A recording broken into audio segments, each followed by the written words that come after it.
Mr. President. Mr. President, I move that we consider Senate Concurrent Resolution Number 3. This is the resolution on the Philippine Congress Bangsamoro Parliamentary Forum. So, Mr. President. Any objection? Hearing none, consideration of Senate Concurrent Resolution Number 3 is in order. The Secretary will read the title of the resolution without prejudice to inserting into the records the text of the said resolution. Concurrent resolution reconstituting the Philippine Congress Bangsamoro Parliament Forum pursuant to Article 6, Section 3 of the Republic Act No. 11054, otherwise known as the Organic Law for the Bangsamoro Autonomous Region in Muslim Mindanao. Thank you very much, Mr. President. Before we act on the matter, we'd just like to recognize some members of the BARM are here today. We have MP, Member of Parliament, Dr. Hashemi Nur Dilangalan of Maguindanao del Norte, and MP Rasul Ismael of Cotabato City in Maguindanao del Sur. We'd like to wait for the sponsor of the measure, Senator Lauren Legarda. May I ask for a minute suspension, Mr. President, that she may sponsor the measure. We just wait. Session is suspended.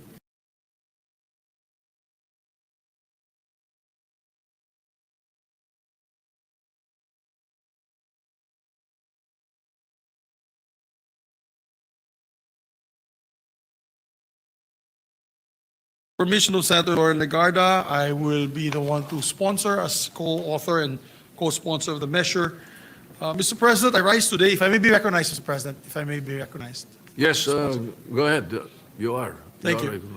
Mr. President, I rise today to co-sponsor this resolution reconstituting the Philippine Congress Bangsamoro Parliament Forum in keeping with Article 6, Section 3 of the Bangsamoro Organic Law.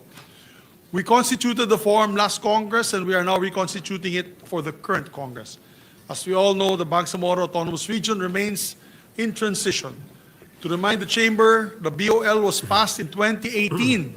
7 years later, they still have not been able to elect their own Bangsamoro government. Their long-awaited election, which was supposed to be held this October, has yet again been postponed to the coming year, with the Supreme Court saying that the new and valid districting law must be first passed before the BARM can undertake its elections no later than March 31, 2026. And yesterday, we had a fruitful discussion, Mr. President, with the members of the Bangsamoro Parliament, together with their Speaker Jacob, and we agreed that we shall have this election very soon, hopefully right after the Ramadan. Mr. President, matagal na pong naghihintay ang ating mga kababayan natin sa BARM na makapaghalal na kanilang mga representante sa Bangsamoro Parliament. Ilang beses na po silang nabitin. First, the pandemic slowed down their transition. And then, when they seemed to have found their footing, they were suddenly given a new challenge to contend with over the past year, which was the exit of Sulu and its ramifications under the Supreme Court ruling. In light of this, it is of utmost importance that we reconstitute the Philippine Congress Bangsamoro Parliament Forum immediately so we can strengthen coordination and cooperation among our parliamentarians and ensure the proper implementation of the Bangsamoro Organic Law, which I authored and sponsored. The BOL is a landmark piece of legislation, but like any law, it is only as good as its implementation. And so we want to work with our counterparts in the Bangsamoro Parliament to discuss legislative ways forward, especially given Sulu's exit from the region, leaving empty parliamentary seats in its wake.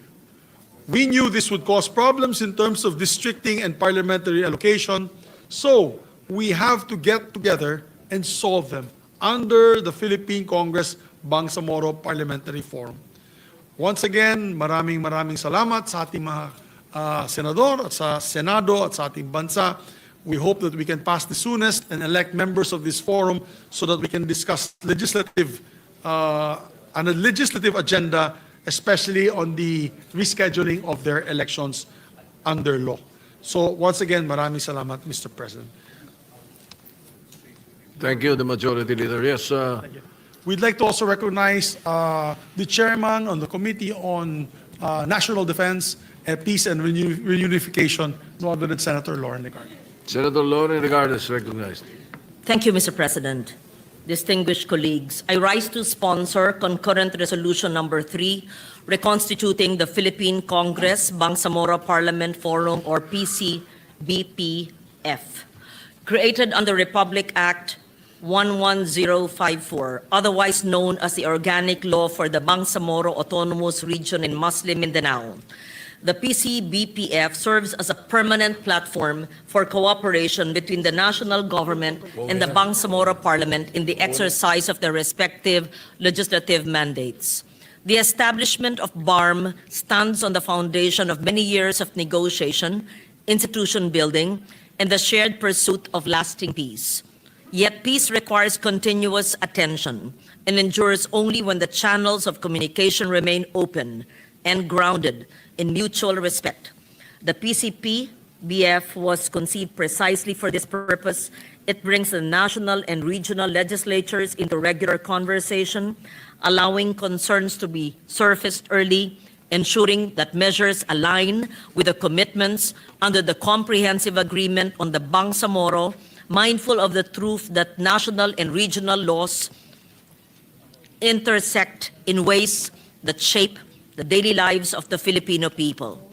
Each level of government exercises distinct authority, yet both bear responsibility for regional progress and national unity. One important expression of this work is transitional justice. It is in this context that I also filed Senate Bill 532, which proposes the creation of the National Transitional Justice and Reconciliation Commission for the Bangsamoro, which seeks to help build the long-term foundations of healing. The reconstitution of the PCB-PF is timely. The Bangsamoro Transition Authority continues to guide the region towards its first regular parliamentary elections, a milestone that will define the institutional future of BARM.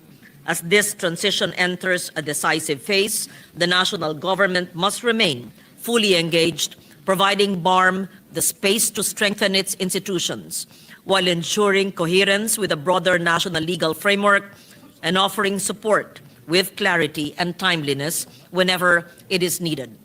Having first convened in the 19th Congress, with this representation serving as co-chair leading the Senate panel, the PCB-PF must continue its work to allow national legislators to gain clearer insight into the evolving needs of the Bangsamoro, particularly in education, health, social justice, and development programs, thereby strengthening policy decisions that ultimately serve the entire Filipino nation.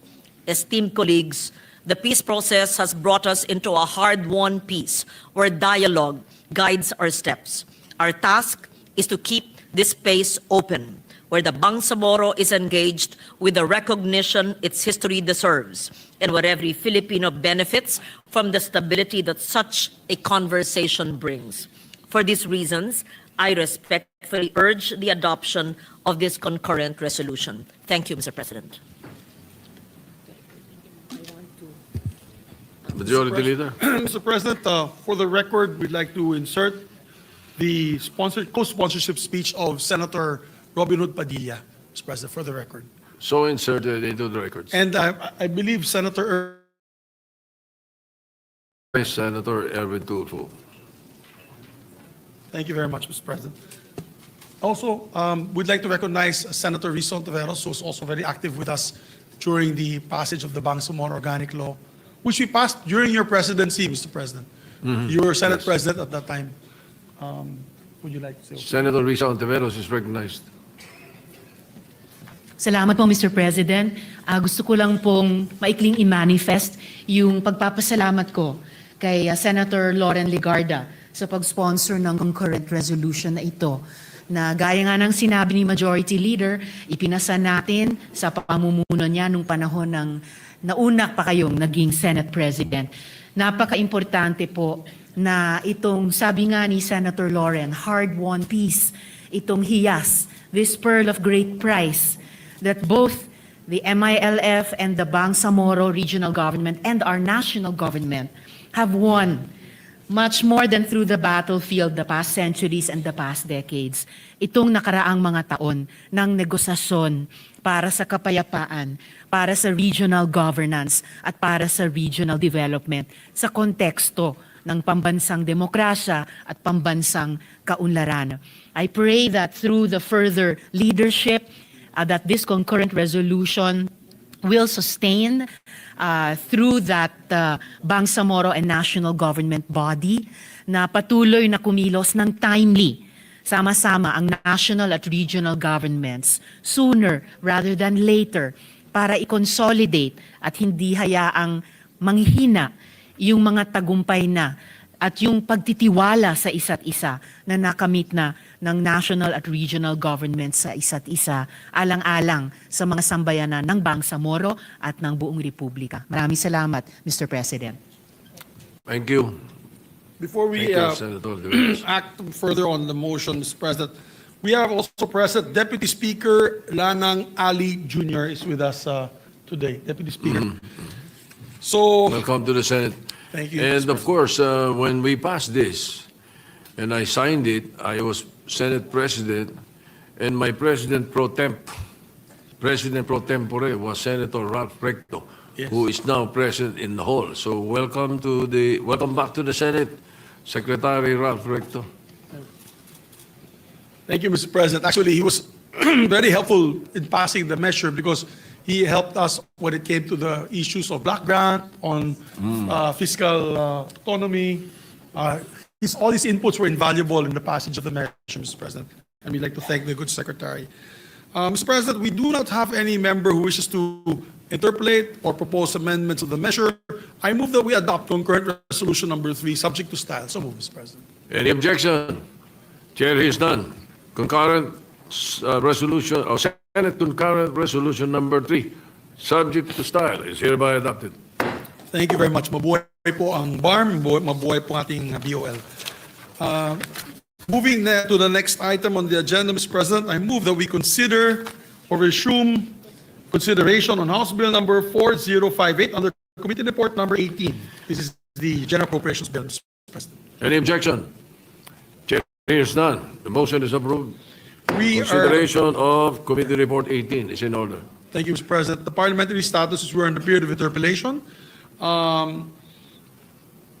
We'd like to recognize first, before we proceed to the interpellators, we'd like to recognize the secretaries that are here with us today. As we mentioned earlier, Secretary Ralph Recto was, of course, one of the pillars of this institution for many years. Our resident numbers expert, Mr. President, is here with us as Secretary of the Department of Finance. We have also with us Secretary Amina Pangadaman of the DBM. She's here with us. Hi, Amina. We have also with us, of course, being the father of the DEPDev as a sponsor and co-author, we have with us Sir R.C. Balisacan. He's here. Sir R.C. Deputy Governor Zino Abenoja of the BSPs is here as well as the representative officials and staff. So, Mr. President, let us now recognize, with your permission and the permission of the body, the sponsor of the Committee on Finance, no other than distinguished senator from Valenzuela, Senator Sherwin Gatchalian. Senator Sherwin Gatchalian, the chairman of the Committee on Finance, is recognized. Thank you, Mr. President. And before we begin, Mr. President, I'd like to apologize for the agencies that are here. We were scheduled to start our plenary debates at 1 p.m., but due to some urgent matters during the caucus, we had to delay a bit. But I welcome the presence of our secretaries here, Secretary Recto, Secretary Pangandaman, and Secretary Balisacan. So, Mr. President, scheduled this afternoon is the plenary debates on the general principles of the budget, Mr. President. So we're ready to take in questions, Mr. President. We have a list of interpellators. The first to interpolate under the list is Senator Panfilo Lacson, but he's not here, Mr. President, so he'll be coming a little bit later. Next on the line up is Senator Risa Ontiveros, our Deputy Majority Floor Leader. If she's ready, then we can give the floor to her. All right, Senator Risa Ontiveros is recognized. Salamat po, Mr. President. And if the good chairman will allow me to Mr. President, ask we're these more than, questions. it's an honor to receive questions from Senator Ontiveros, Mr. President. Maraming salamat, Mr. Chairman, Mr. President. So, my initial questions, no, I should say first, Mr. Chairman, my esteemed colleague and sponsor of this 6.793 trillion peso budget, I wish to pose these series of questions. They're not intended to obstruct, but to collaborate on our shared duty of oversight, guided by the themes my office has championed for this budget season. So una na po, Mr. Chairman, Mr. President, ibalik ang tiwala, restore trust. Do more with less and budget as if the long-term and root causes matter. So initial questions ko po on the macroeconomic headwinds and disaster preparedness. So urgent regionally or even globally and domestically. So my initial questions revolve around this current economic outlook and the fiscal resilience needed to address recent calamities. So una po tungkol sa Q3 GDP growth slowdown at saka macroeconomic scenarios. Mga tinatalakay po at minamanage ng DBCC as a whole, DEPDev at saka BSP in particular. So Mr. Chairman, what specific factors caused the third quarter 2025 GDP to slow down to 4%? Was it due to political infighting between the camps of the President and the Vice President? Was it due to low DPWH disbursements or other reasons? And do you have a report on this, Mr. Chairman?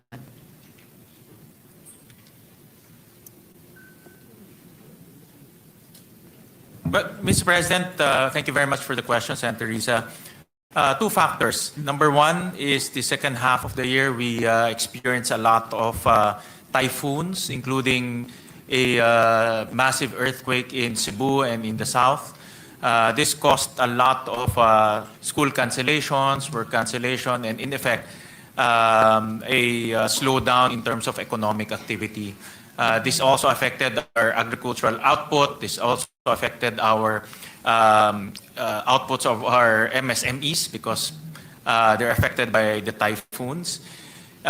So the first reason is really because of natural calamities, Mr. President. The second is, and we cannot deny this, no, a slowdown in construction, Mr. President, because of the recent flood control issue and the recent issues in terms of issues in corruption.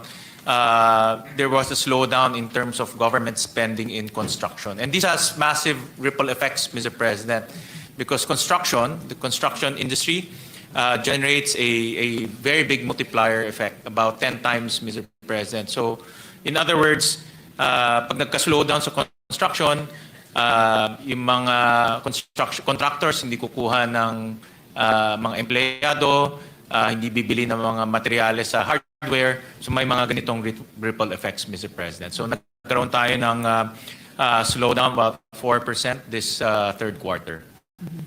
Hindi po nag-factor in sa dalawang major factors na to, yung political infighting at the very top of government. No, Mr. President.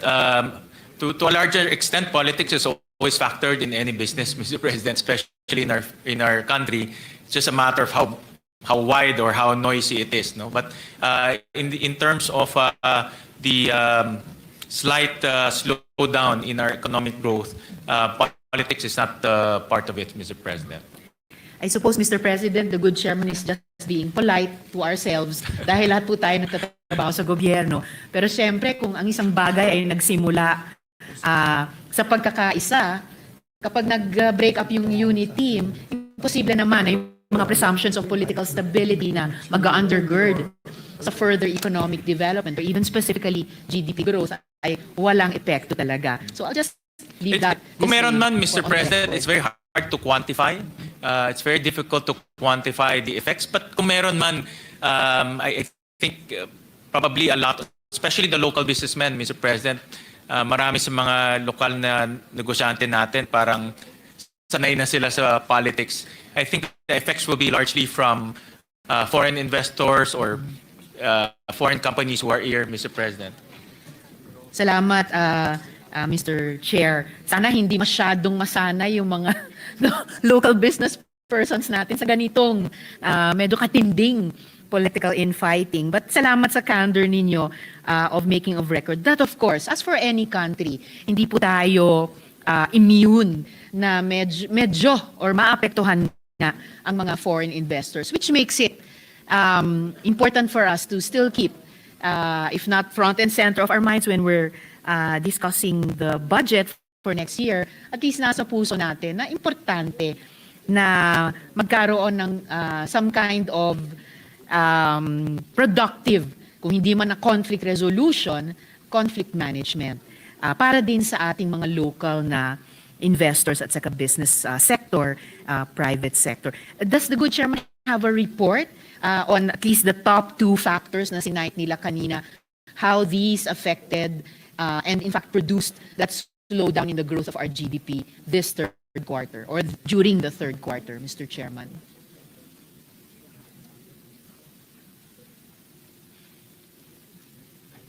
Mr. President, I saw this report from SGV.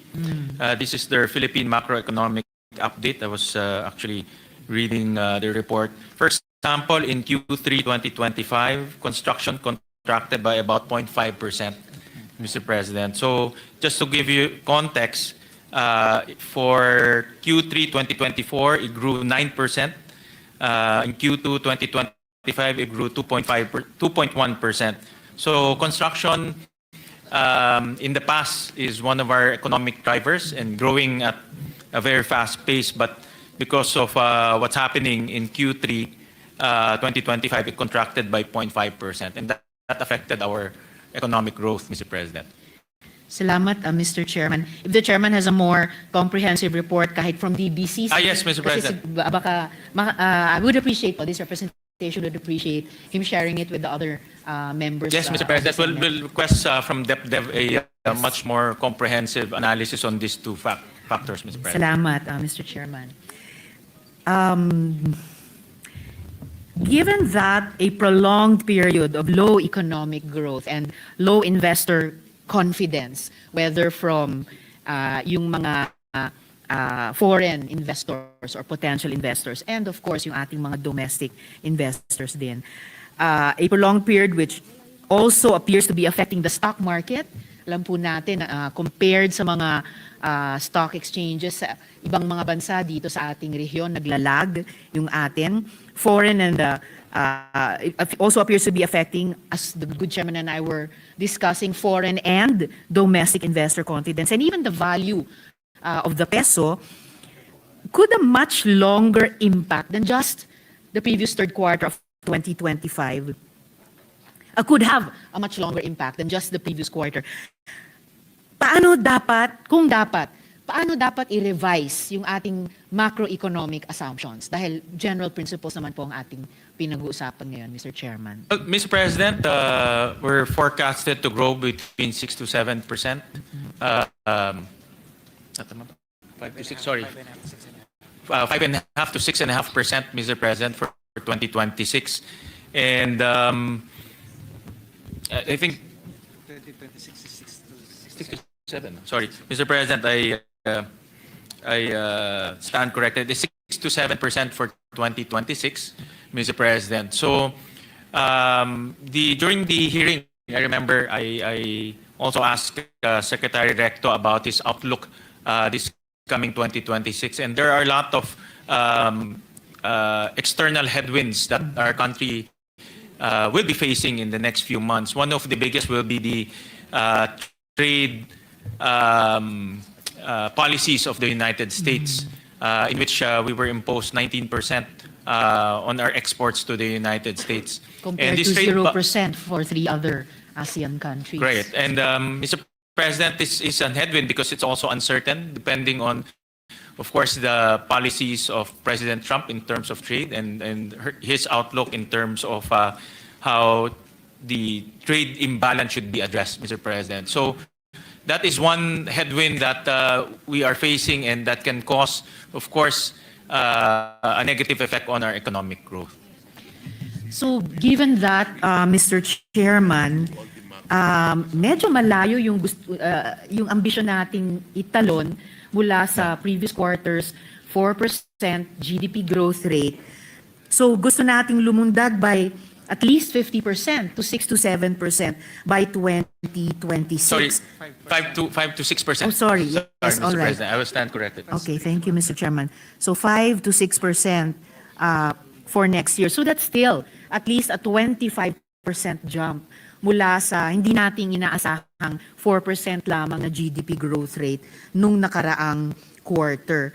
So hindi ba ibig sabihin naturally na kailangan meron tayong i-revise sa ating current macroeconomic assumptions, or we'll just continue doing it the way or we'll continue proceeding on the same assumptions, just do them more or more intensively? Or I would presume by logic lang po, by common sense, Mr. Chair, na mayroong kahit papaanong revisions sa ating macroeconomic assumptions. Kasi in a way, catch-up plan ito at medyo very demanding catch-up plan from 4% to 5 to 6% next year, Mr. Chairman. Tama kayo, Mr. President.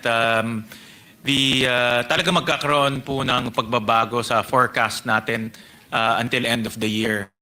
And tama ho kayo, next week the DBCC will once again meet and talk about this, possibly a revision in terms of our 2025 economic growth.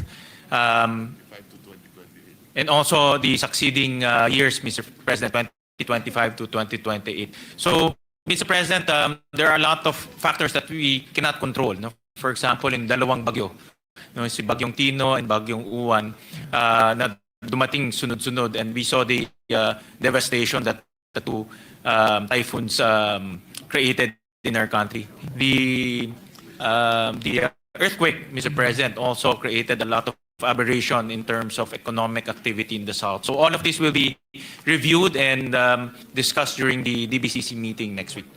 At least, Mr. Chairman, I'm glad to know na magmi-meet na nga ng maaga ang DBCC para i-review itong mga macroeconomic assumptions. And confident naman ako na malakas ang intensyon natin dito sa Senado to pass, aside from the most transparent and accountable, the most responsive and proactive budget possible that we can produce, of course, together with the House, para sa 2026, na kung hindi man natin ma-anticipate yung harinawa, i-share din ng DBCC sa atin after their meeting next week in terms of revised macroeconomic assumptions, moving forward in the next few years, sa pamamagitan hindi lamang ng Senate Finance Committee, pero halimbawa ng LEDAC, na pwedeng i-align, no, yung revised macroeconomic assumptions ng DBCC or particularly ng DEPDev at yung continuing na legislative work natin dito sa Senado, including in terms of the annual GAAS, para for one, to support yung pag-achieve nung mas mataas na growth rate ng GDP ng ating bansa sa mga susunod na taon, Mr. Chairman. Mr. President, Secretary Recto mentioned to me, and the economic managers also are in unison on this, that part of this might not be an economic policy, but part of the confidence building and bringing trust to the government is making sure that people who are involved in flood control corruption will be put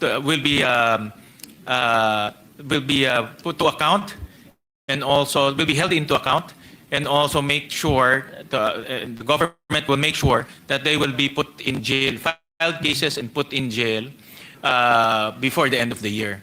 Part to ng confidence building, Mr. President, because if you talk about bringing trust to the government, it's not only the trust of our people, but trust of the business community. Thank you for that. Thank very much, And Mr. Chairman.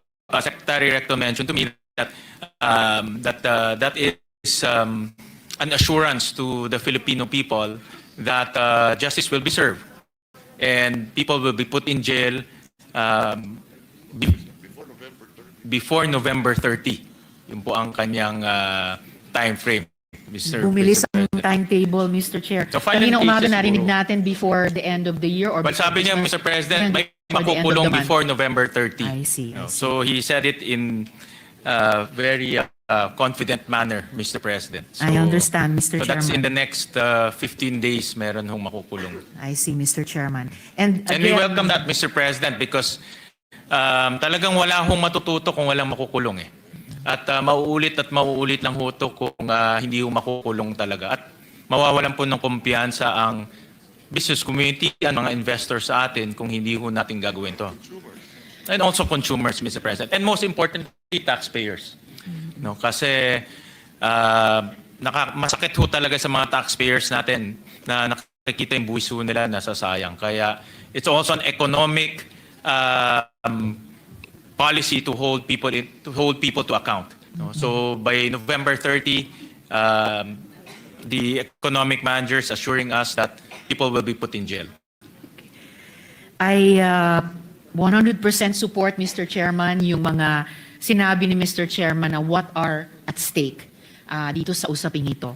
And I thank the good chairman for stating that accountability itself is in a way an economic policy or a guideline or a foundation for our economic policies.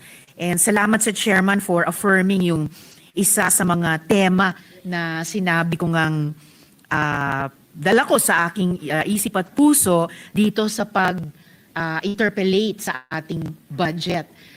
Yung usapin ng ibalik ang tiwala. As an aside, I recall that was also cited by Senator Kiko Pangilinan when he was co-sponsoring his and the Senate President's resolution, or rather bill, on really giving teeth by force of law dun po sa Independent Commission on Infrastructure na importanteng buuin ulit yung nabasag na pagtitiwala ng ating mga mamamayan sa gobyerno. And as he also said, na magbuo ulit ng isang bagong kasunduan or bagong covenant, no? Hindi naman bagong tipan kasi sa Biblia lang yon, pero isang bagong relationship of trust between government and the people. Siyempre, kasama na po bawat taxpayer, kasama na rin yung private sector na isa sa tatlong mahalagang bahagi ng ating lipunan. So maraming salamat, Chairman, para sa sagot na iyan at mga affirmation na iyan. So lastly for this topic, Mr. President, Mr. Chairman, I know that DEPDev and the BSP have economic models. Pwede nyo bang inarrate, Mr. Chairman, inarrate sa atin ang isang low scenario or kahit worst case scenario?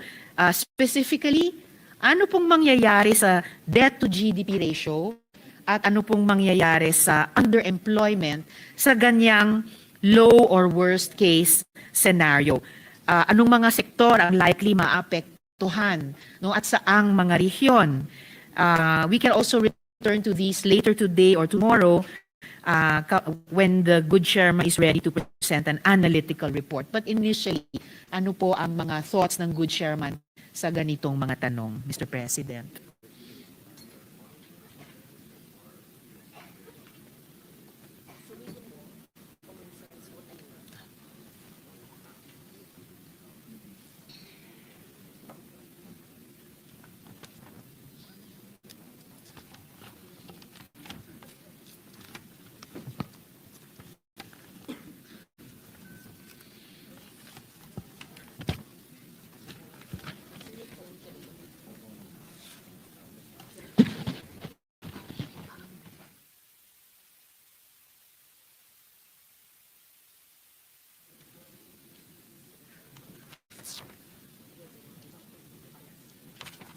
Mr. President, because there's a lot of headwinds and also events that are beyond our control. For example, the typhoon, Mr. President. But regardless of that, we will be hitting on target our deficit at 5.5%, Mr. President. We will also have a slightly lower economic growth forecast for the end of the year, about 4% to 5%. 4.7 to 5%, Mr. President. And then our debt to GDP will still be at 61.8%, sorry, 63%, Mr. President. So despite the headwinds, despite the natural calamities, despite the lower growth forecast, we will still end up with 5.5% deficit, and also debt to GDP ratio of 63%, Mr. President. Which comes in under the, please correct me if I'm wrong, Mr. Chairman, is that above or below the global sort of gold standard for debt to GDP ratio? Yeah. Yung 63%. But Mr. President, if you talk about post-pandemic, a lot of the countries, especially similar countries like us, also are in this slightly elevated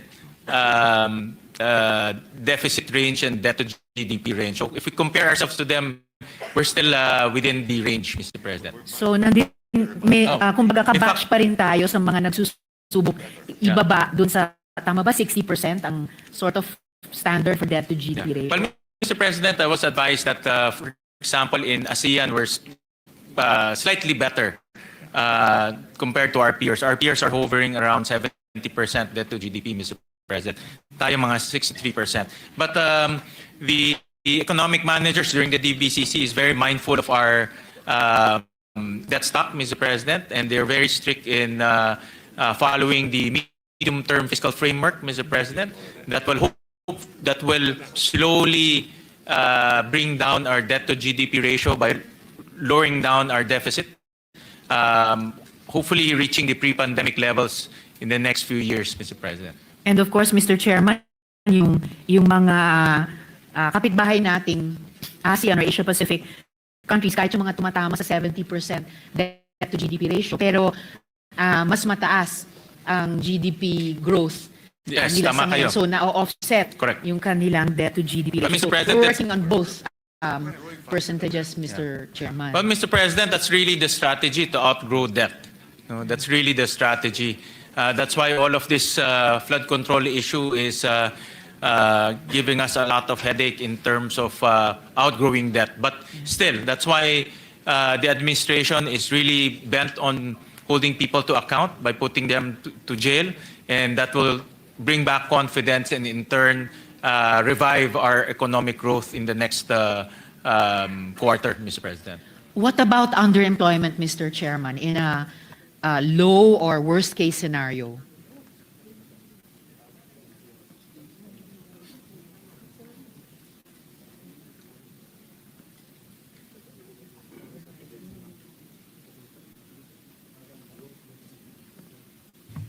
Mr. President, our unemployment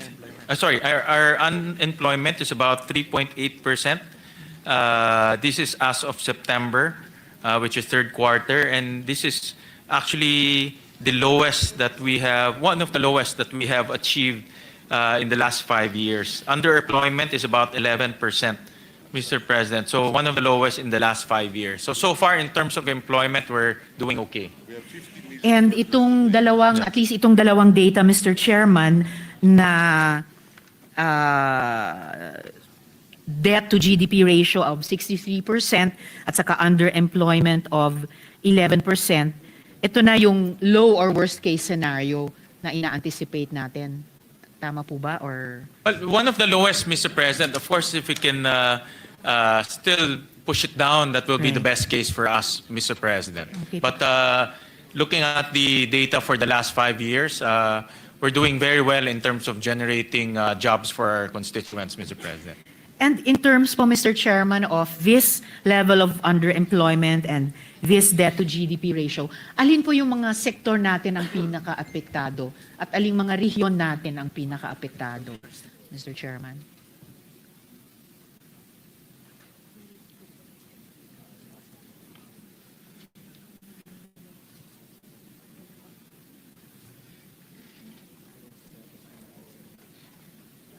But Mr. President, I was just conferring with Secretary RC. Agriculture remains to be one of the lowest in terms of output, in terms of growth. And that has been a challenge for us for many, many years, especially now, no, Mr. President, because of the typhoons. So in terms of region, is that the Visayas region is experiencing a lot of growth aberrations. Region 5, 6, and Region 6, 7, and 8, Mr. President, including the Bicol area, Mr. President, because dyan pumapasok yung bagyo. So 5, 6, and 7, and 8, Mr. President, are the areas that are experiencing aberration in growth, Mr. President. And hearing these data, Mr. President, Mr. Chairman, so lalong lumilitaw na yung importansya ng inputs, hindi lang sa development planning, pati sa budgeting ng mga regional development councils natin sa ilalim ng DEPDev. In terms of underemployment and in the agricultural sector, though I'm sure Senator Pangilinan will be asking even more about this than me, kaya napaka-importante yung mga programa, yung mga priorities na ina-advocate ng ating mga kasamahan dito sa Senado in terms of really and also because of a third factor, yung pinapakita na underemployment demographically seems to be higher and higher in the demographic of college students and college graduates. So when we look at how our different challenges overlap, there's a whole, not just problem area, pero area of potential na i-draw in yung mga young students and graduates who are most affected by underemployment, pati dun sa agricultural sector ng economy. And I don't know, I'm just guessing na yung mga RDCs natin, lalo na dito sa most affected regions, perhaps are already advising, of course, their branch, the executive, and hopefully seeping in every year dito sa ating pagbubuo din ng ating budget, Mr. Chairman. Thank you, Senator Risa. That's precisely why we added about 3.6 billion to TESDA, to their TWSP or the scholarship programs, Mr. President, that will be targeted to the healthcare sector, the semiconductor sector, the construction sector, and the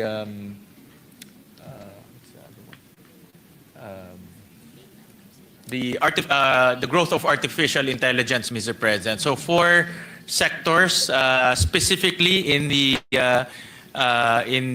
budget that we have actually we didn't identify it. It's the private sector advisory council that identified it and suggested that we should put scholarship in those very targeted sectors so that we can address the mismatch and address the future needs of our country, Mr. President. Of course, Mr. President and Mr. Chair, I welcome any additions to our technical and vocational training in these different sectors. Although wala po akong narinig na agriculture, but the chairman may wish to comment on that point more sa plenary debates natin on the DA budget. Yes, Mr. President. So, salamat, Mr. Chairman. I'll move now to my next topic on post-disaster rehabilitation and the need for a resilient budget. So ito naman po dun sa shop ng DBM, ng DEPDev pa rin at ng DOF.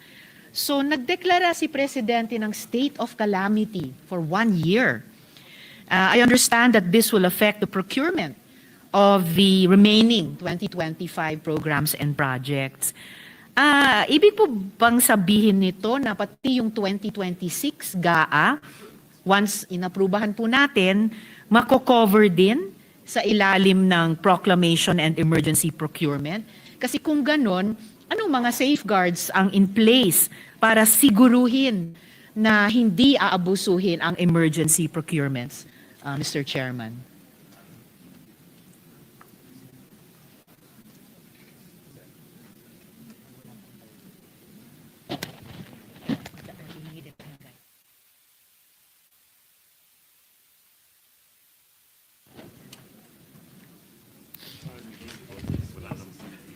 Yeah. covered po 2026, no. In fact, this also covers the local government units, Mr. President. So in other words, they can use their local NDREAM fund to spend for pre-disaster activities, buying equipment, putting up evacuation centers. So kasama po ang 2026, Mr. President. Kung ganon, Mr. Chairman, paanong hindi aabusuhin yung emergency procurements? Ano pong safeguards na meron na tayo? Because we don't, on the heels of itong pinaghihirapan nating i-resolve na at huwag maulit na flood control scandal, ayaw din nating maulit yung Pharmaly scandal, halimbawa, nung panahon ng pandemya, Mr. Chairman.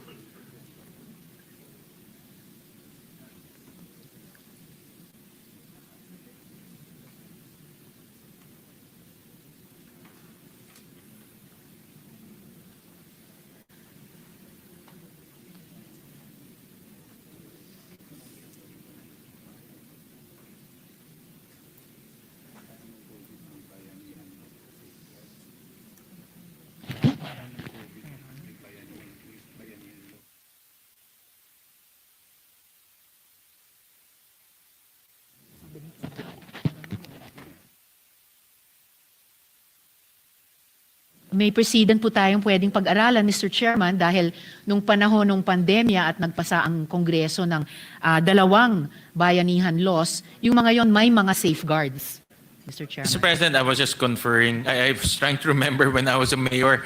May menu ho siya for pre-disaster, no? So you cannot just buy outside of the pre-disaster activities, Mr. President. So it's really meant to prepare the local government units, the national government, to respond to the disaster or impending disaster so that they can prepare for it, Mr. President.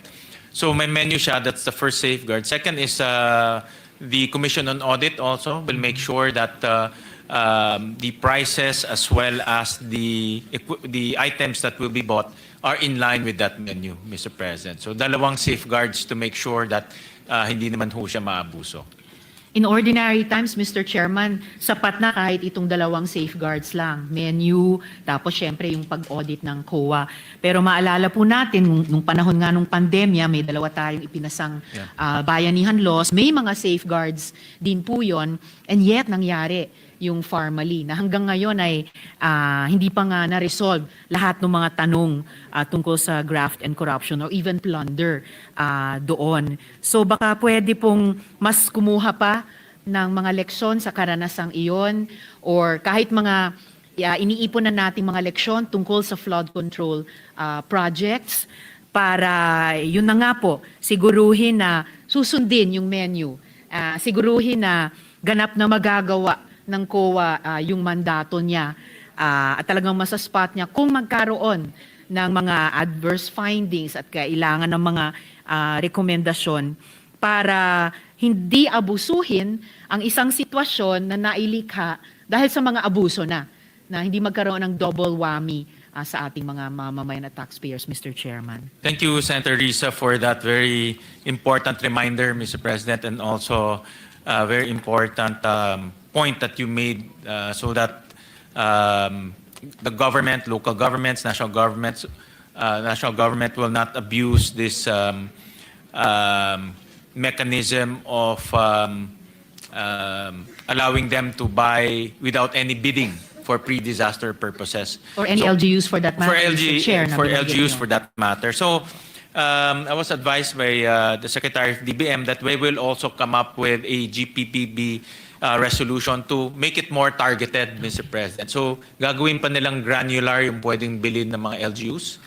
They will also come up with a sort of like a indicative price for those items, Mr. President. So hindi siya pwedeng, let's say, bibila sila ng let's say lang cement bag, no, or yung pang cover ng mga baha.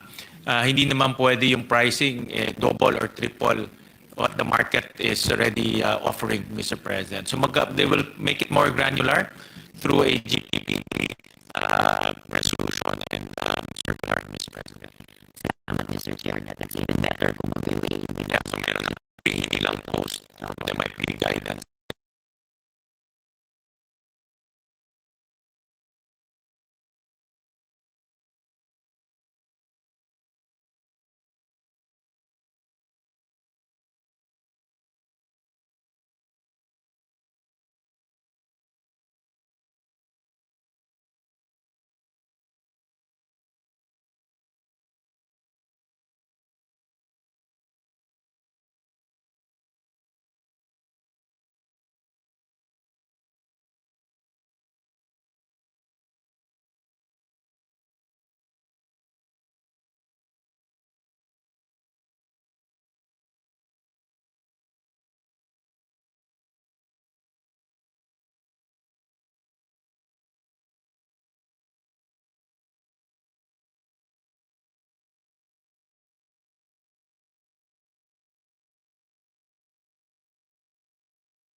mababa, alam ho nila. Yan po yung una. Pangalawa po, tinanggal na ho natin yung isang para sa akin controversial na pondo na nasa unprogrammed funds. Ito po yung sagip na pinakuhaan po ng flood control projects nung 2023 about 30 billion projects pumunta po sa flood control. Sa 2024 about 80 billion pesos po pumunta sa flood control. Wala na ho yan. No? Hindi na ho yan kasama sa Senate version. No? So hindi na ho nila pwedeng gamitin itong sagip para po sa flood control. Yan po yung pangalawa. At pangatlo, yung ibinigay po, isinumbate ng DPWH sa atin na mas mababang CMPD. No? In short, ito po yung cost ng bawat materials construction ay in-apply na po natin sa budget ng DPWH. Kaya makikita po natin yung budget ng DPWH from 620 billion more or less na pababa po natin ng almost 53 billion. No? So in-apply po natin yung mas mababang cost na ibinigay ng DPWH pagdating po sa mga materyales. So makikita po natin na parehong proyekto, mas mababa po yung presyo. All right, thank you, Mr. Chair. Marami po pala mga safety measures. Tanong ko lang po, bakit po mas mataas na 7.4% ang proposed 2026 national budget kumpara sa inaprobahang 6.326 trillion para sa taong 2025? May we know, Mr. Chair, the reason behind the 7.4 increase in the budget despite trimming down the budget for flood control? Ika nga, binawasan na natin, kinat na natin dahil nakita po ng Pangulo na doon pinagkakitaan. Actually, Mr. President, kung titignan po natin yung new appropriations ng Senate version, mas bumaba pa nga ho kumparat sa isinumite ng executive ho sa atin. Bumaba ho ng almost 68 billion po ang inaprubahan ng Senado dahil tinanggal ho natin yung malaking bahagi ng unprogrammed funds. So in other words, yung new appropriations na inapruba, new appropriations sa Senate version mas mababa po ng 68 billion, Mr. President. Ngayon, Mr. President, yung mga natipid ho natin, yan naman po ang ibinigay ho natin sa education. No, kaya ho, ang education sector ngayon ay makakakuha ng about 4.5% of our GDP. No, ito po ang pinakamataas na allocation sa history po ng ating bansa. Sa classroom po makakakuha sila ng almost 63 billion pesos in terms of classrooms. Sa feeding program po na dati na pinapakain natin 120 days, ngayon 200 days mapapakain natin. At lahat po ng kindergarten at grade 1 mapapakain na ho natin. So in other words, Mr. President, sa madaling salita, itong natipid ho natin, inilagay natin sa mga importanteng proyekto, lalo na ho sa edukasyon. Panghuli na lamang na katanungan, Mr. Chair, Mr. President. Malaki ho na ititipid natin na sabi ho ninyo kanina lamang. Pero hindi po kaya makaka-apekto naman ito sa performance po ng pamahalaan tulad po ng execution ng mga flagship programs, tulad po ng mga ayuda, sunod-sunod po ang tama ng bagyo. I'm sure nagkukumahog po ang Department of Budget and Management sa ang kukuha ng pondo because patapos po ng taon pero kaliwat kanan pa po yung bagyo. So that's a problem. Hindi po kaya magkulang naman na yung budget para sa mga ito. That will be my last question, Mr. Chair. Yes, Mr. President, napakagandang tanong yan at bilang dating kalihim ng DSWD, alam niyo ho yung mga pangangailangan po ng ating mga kababayan, lalo na yung mga tinamaan po ng sakuna. Kaya ho, nagtaas tayo ng doon sa kaya ho, Mr. President, for the Dream Fund, nagtaas po tayo ng budget from 2025 na 21 billion, naging 28 billion po. Ang QRF from 7 billion, naging 16 billion. So ito yung mga budget na kakailanganin po natin para rumisponde sa mga kalamidad, Mr. President. Thank you, Mr. Chair, Mr. President. Thank you, Senator Kiko Pangilinan. Thank you, Senator Marco Reza. Thank you for giving way. Maraming salamat po. I will ask a few more questions in my next round, Mr. Chair. Maraming salamat, Senator Erwin. Thank you po. Majority Leader. Thank you, Mr. President. Mr. President, next in the lineup is Senator Kiko Pangilinan, Mr. President. Senator Francis Pangilinan is recognized.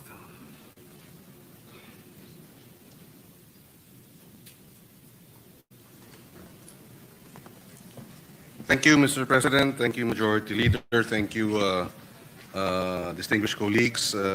We would like to ask a few questions on the general principles to our chairman of the Committee on Finance. And therefore, we can proceed. Thank you, Mr. President. Mr. President, as far as general principles is concerned in the development, the DBCC, I guess it's very clear that the drop in the economic numbers, the GDP growth for the last quarter is very telling. The projected growth was about 5.4, 5.5%. 5.5, Mr. President, projected. But the actual number was 4%. For third quarter, Mr. President. Yes. So the average to date is about 5%, Mr. President. Yes, and this third quarter drop is the lowest in Since the pandemic levels, Mr. yes, President. yes, and therefore it's a serious cause for concern. In that drop, Mr. President, have we factored in the numbers of the agriculture sector? Because I understand their numbers were much better. Yes? Yes, those numbers factored in the agriculture sector, Mr. President. But, Mr. President, for third quarter, our agriculture grew by 2.8%, Yes, Mr. President. yes. So it's really the construction sector that dragged down the economic growth, Mr. President. Yes, that's correct. The agriculture sector grew by 2.8% in the last quarter. But what is the projection for 2025? What would be the agriculture numbers, barring any major downturn in the economy? Are we projecting a higher increase in GDP contribution compared to last year?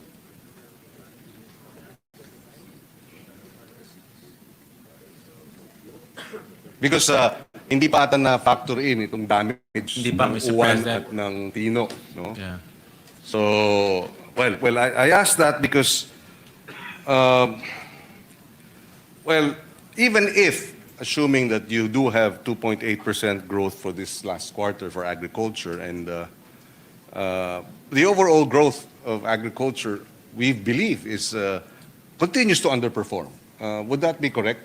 Agriculture contribution to GDP continues to underperform. Yes, Mr. President. In fact, I've been looking at the agriculture output for quite some time. It's normally in the negative, Mr. President. Yes, yes. And because of various reasons, one of the major reasons is the typhoons and calamities that normally destroys the farmers' crops, and also reduces the output of our farmers, Mr. President. Yes, would you agree that if we spent more in agriculture, government spending in agriculture would somehow address the challenges of its underperformance? Well, Mr. President, spending is important, but why spending? And spending Yes. where it can lead to increase in output, increase in productivity, as well as address probably climate change or the effects of typhoons, Mr. President. So I believe that because of this unpredictable weather changes, we need to make sure that there is some form of shock absorber, Mr. President, so that farmers can recover as quick as possible from the onslaught of the typhoons, Mr. President. Mr. President, there's now an estimate for for full year 2025, the estimate is about 3%, Mr. President. So actually not bad for agriculture. But still underperforming. I mean, relative to Yes. other countries, for example. I go back to that point of, well, I would like to phrase it as we must have correct spending rather than corrupt spending. Yes, Mr. President, yes. absolutely correct. And the flood control is an example of corrupt spending. No? Now, if correct spending is important so that we can address what we all agree to be an underperforming sector, may we know why the DBM and the economic managers agreed to, well, did not provide the budget request as requested by the Department of Agriculture. The Department of Agriculture, if I understand correctly, requested for a 245 billion budget for 2026. But what was approved by the DBM and I suppose the Office of the President was 176 billion. In other words, a difference of 68 billion. May we know the rationale behind the reduction? I know, DBM will always reduce whatever it is that the agencies request. But we'd like to know because, well, the context of my question is such that when are we going to catch up? Or is there a catch-up plan to bring our underperforming agriculture and fisheries sector to perform properly, effectively, and to make greater contributions to GDP? I say this because 10 years ago, our net import of agriculture products was $10 billion. We were a net importer of about $3 billion in 2015. Today, in 2025, 9 years later, we are a net importer of $20 billion of agriculture products. Nagdoble yung ating importation ng agriculture products in the last 10 years, 9 years. And that should not that create alarm bells that something is terribly wrong with our agriculture performance. And coming as it does, even Singapore is exporting more than we are. They're exporting about $12 billion to our $7 billion export. So, and here, amidst all this, the DA has requested for 245 billion, and we reduced the request by almost 70 billion. Let me just pull up the data, Mr. President. Well, Mr. President, if you look at the total agriculture and agrarian reform allocation, it's about 256 billion pesos.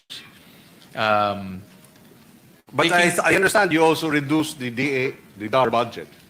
I mean, the request of DAR was such, and it was likewise reduced. In other words, I understand you're looking at the total amounts being allocated, but it is still a reduction of what they are requesting. We can make the numbers look larger, but I think in the universe of how much government spending we are undertaking relative to the region, for example, we're not spending enough. For the record, last year, Taiwan spent $6 billion for agriculture. And your 250 billion DAR combined would be what? 5? And Taiwan is 23 million. Anyway, my question is, do we have a long-term strategic, or at least 3-year strategic plan to increase the allocations for agriculture and fisheries, at least before the end of the term of the president? After all, the president took on the agriculture portfolio precisely because he was serious in addressing the challenges of agriculture. I understand. I was actually conferring with Secretary Pangandaman. I understand that under this administration, that the agriculture sector was given a larger share Yes, yes. in the budget. And I agree. I'm trying to get the exact amounts, Mr. President, compared to other administrations. And I agree. And thankfully, it is getting a larger share. But I'd like to see a 3-year plan, if possible, to squarely address the underperformance of the agriculture and fishery sector. Mind you, and I'm sure the numbers are clear with our economic managers, poverty is largest or highest with our farmers and fisherfolk. Sabi ko nga, mataas ang presyo ng pagkain, how do we expect it to go down if our productivity is such and our food producers' poverty incidence is double the national average? Poverty incidence is about 27% in farming and fishing communities among farmers and fisherfolk, while the national average is 16. So if your food producers are hungry, where is the justice there? They feed the entire country, and yet they can't feed themselves. And so, yes, I understand the numbers are great, they're better, but can we expect, okay, just a policy question that I hope can be answered.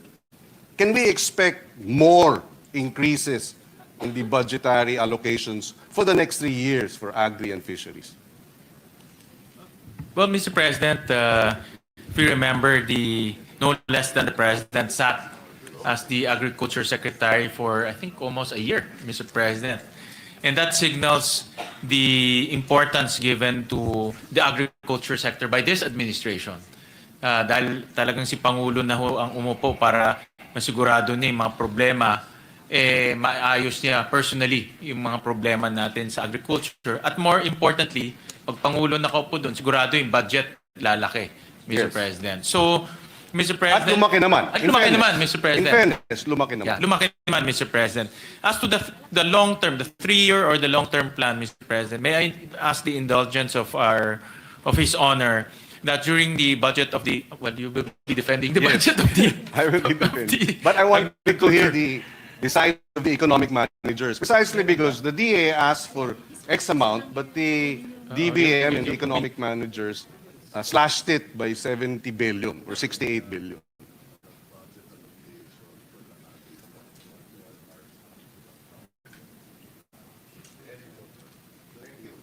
Yes, thank you. Yes, you're right.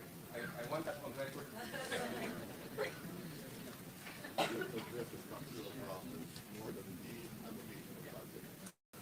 Actually, Mr. President, I was conferring with Secretary Recto and the economic managers. The agriculture sector remained to be a core and a key sector for the economic managers, Mr. President. And they do note that the whole agricultural sector needs structural reforms to address the bottlenecks, as well as to make sure that productivity increases in the sector, Mr. President. So, nabanggit ko kanina yung spending on the right and efficient programs and projects. That's also the concept that they are implementing, Mr. President, that it's not only spending or the peso amount being allocated to the entire sector, but addressing the bottlenecks and also the structural issues in the sector, Mr. President. Yes. So the economic managers acknowledges that. It's part of their agenda, Mr. President.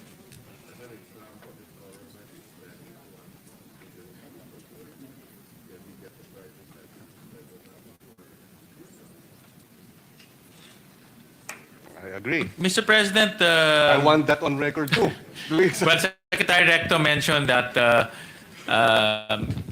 if the government is spending 250 billion on agriculture, we can also attract the private sector to invest in agriculture. And personally, that's also a huge missing potential in the agriculture sector, bringing in the private sector and involving the private sector in improving productivity and also make profit for them. If it makes sense for them, then they will come in. So we have to address the structural issues. Would the good sponsor and the economic managers agree that part of the structural reform is how to unbundle, I don't know what the right term is, regulatory capture? I can see that the DEPDev secretary is. Yes. Can we put that on record? Yes, Mr. President, he put his thumbs- record reflects thumb that up. Secretary Balisacan put his thumbs up, Mr. President. So that's in agreement to your statement, Mr. President. And therefore, part of the structural reforms will require addressing the challenges of regulatory capture, number one. Because unless we free the sector from regulatory capture, you cannot inspire the private sector to come up with 250 billion. Is that not right? Yes, Again. Mr. President. And for me, part of the structural reforms that we need to do is also logistical bottlenecks, Yes. Mr. President, infrastructure bottlenecks, Mr. President. Importation, smuggling, bottlenecks. Correct. And I think that's part of the rent-seeking issues that we also need to address. So these are the structural reforms. So hindi lang po yung pondo, but the whole structure of the agriculture sector needs to be analyzed and visited. And among these structural reforms we'd like to see, as shared by our Secretary of Finance, is number one, the renationalization of Extension Service. I think that is a major structural reform necessary. But if I may add, apart from renationalization of the Extension Service, bringing it back to the Department of Agriculture, so that they're down to the last mile, so to speak. They have an infantry to address, but a hybrid type of renationalization, because I would still like to have the local government present. A fine example that we were discussing with the chairman is how we address the backlog of school buildings during the time of President Aquino. It was a combination of PPP as well as matching and active involvement of the local governments. It was a two-pronged approach. You got PPP, you got private sector to come in an open and transparent public bidding. It was not the Department of Public Works. And then you had matching. The national government, for every 10 or 5 school buildings that the LGU agreed to spend, to fund and construct, the national government will add another 5. So it was a matching. And at one point, and this was placed on record in our previous hearings, 600 school buildings were being built every week.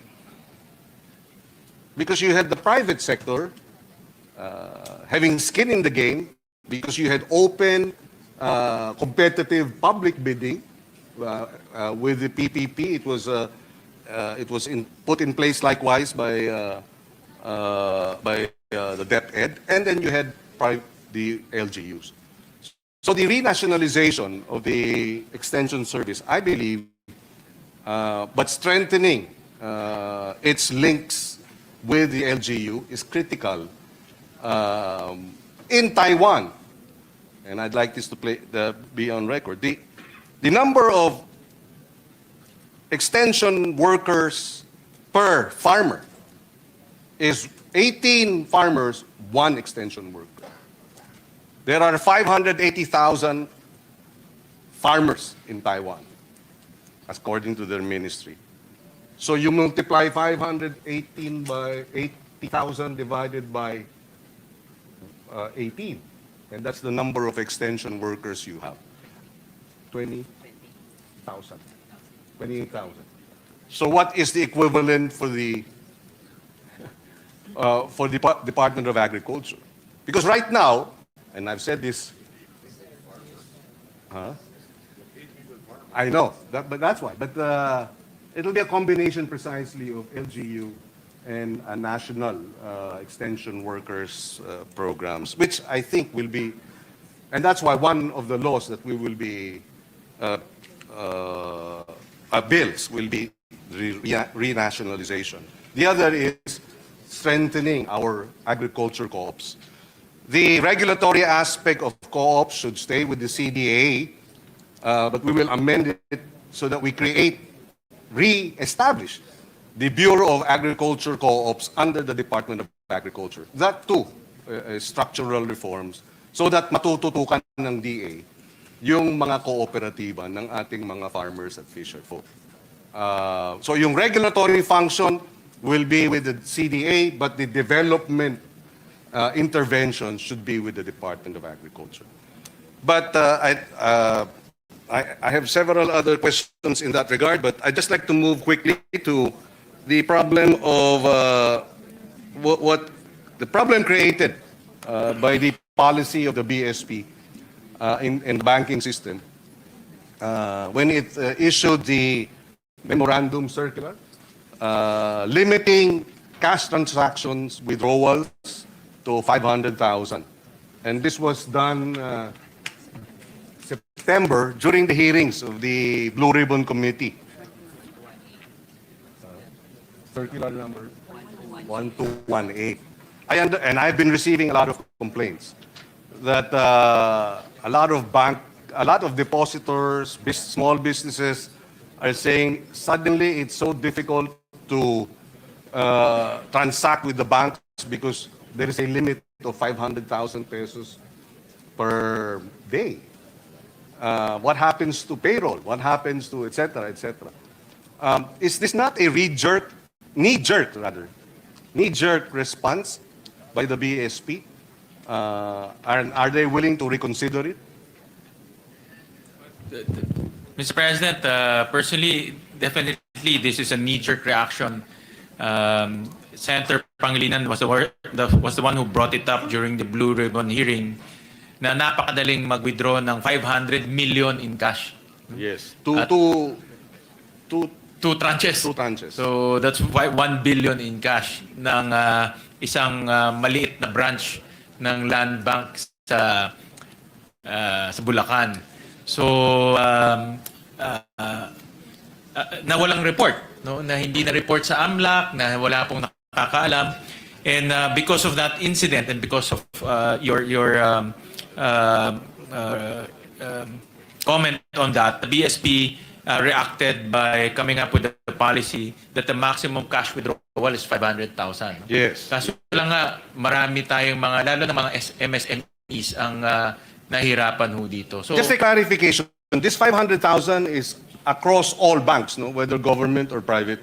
yes, all banks, Mr. President. And I was made to understand po by BSP that pwede naman para lumaki basta may supporting documents.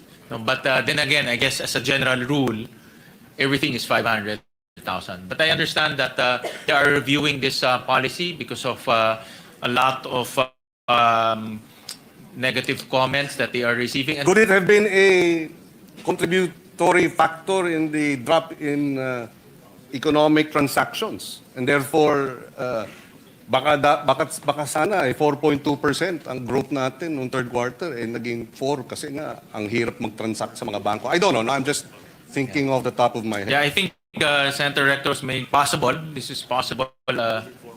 And also moving forward, it can also create some negative effects, Mr. President. And the BSP is the BSP acknowledged this, Mr. President, and they are now reviewing this policy. So, Yes, thank you. And you mentioned the land bank.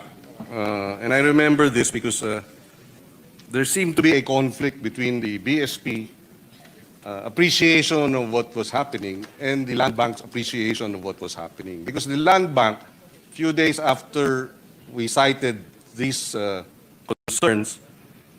Well, first, the BSP. The BSP, if I may quote, the BSP said, BSP shocked by cash piles in flood control corruption. No? This is a Philippine Star. It was worse than we thought. I'm quoting the governor, Eli.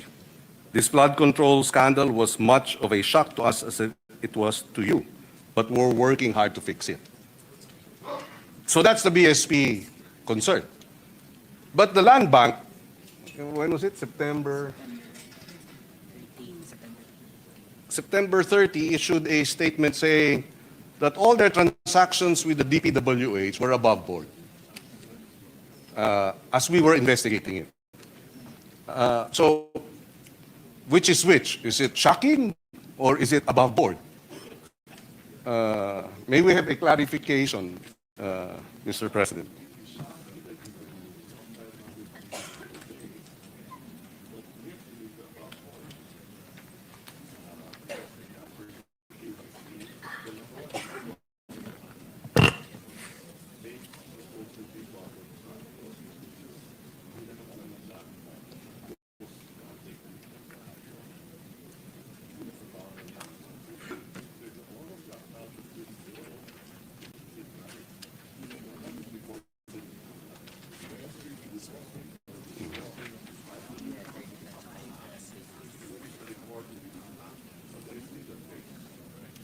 Well, Mr. President, it's both are, they acknowledge both statements.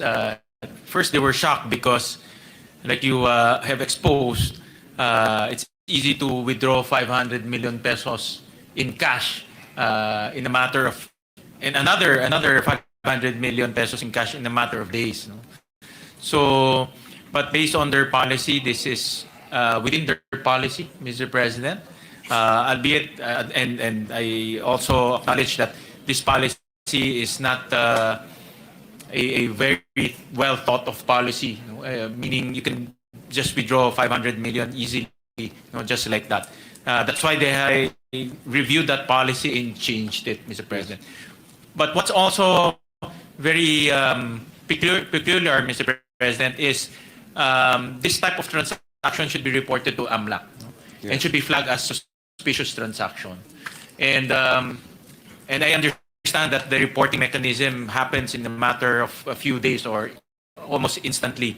But obviously the AMLAC did not respond or investigated this well, amount. I have to check, but my understanding was they did not report it as a suspicious transaction because it is a covered transaction. It's a covered transaction, But not Mr. a President. suspicious transaction. Yeah, Mr. President, but I think both covered. And I was lectured by somebody from Land Bank online, posted saying that I should know the difference between, said the difference between covered and suspicious. Just for the record, I was a sponsor of the AMLA law in 2001, so I very well know the difference between covered and suspicious transactions.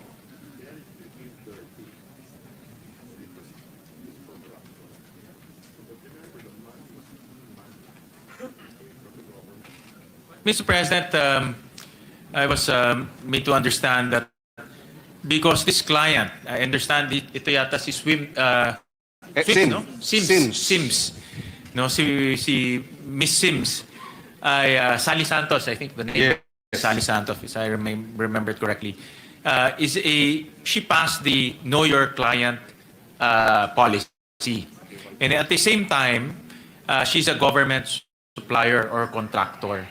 So because of that transaction, the Land Bank assumed that everything is regular, and because she's a government contractor, the Land Bank allowed the withdrawal of 500 million pesos in cash because it was a payment to her for a government project. Hindi naman po alam ng Land Bank na ghost project pala yun. But perhaps they have to review their Mr. President, policies, because why not release it in a check? yeah, well, cash was requested, Mr. President. I know, but it's a government bank.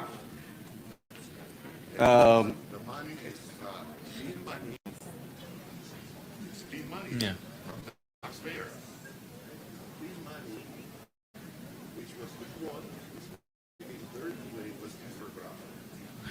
Well, Mr. President, because of regularity, no, si Miss Sally Santos was paid, no, because she's a contractor. Yes. But I think, Mr. President, personally, I think Land Bank should be circumspect and also be more vigilant in this type of transaction. Hindi Well, naman. my concern, yes, I share your sentiments, Mr. President. and I agree, yes, I agree Yeah. with you because, well, the statement of Land Bank felt like they were absolving themselves while we were still investigating them. No? I mean, I can understand they're protecting their bank, you know, and their depositors and their desire to protect the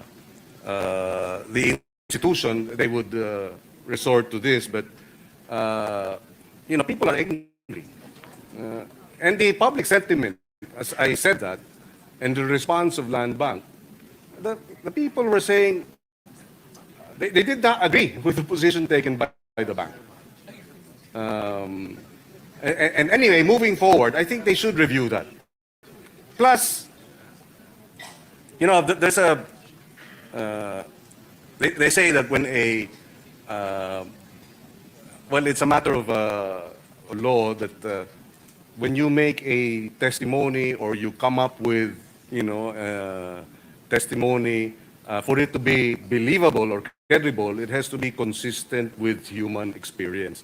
Of course, it's not exactly four square behind that release of 457 million in two tranches. But as a banker, and I've asked all maybe 5 to 6 bankers, and I said, would you consider this as a regular? The release of 457 million pesos cash in two transactions within a period of 2 days? And none of them said, oh, that's okay. All of them said, wait. And then, but you have Land Bank saying everything was above board, etc., etc. But at least, eventually, there were some intermediaries who relayed to me that they're reviewing their current position. And then I said, okay, thank you. But because my concern was precisely, you mean to say if that was above board, then we will have more 457 million cash transactions in the future, and it's still okay. So moving forward, I hope that matter is clarified, and also the 500,000 pesos cash perhaps should be revisited.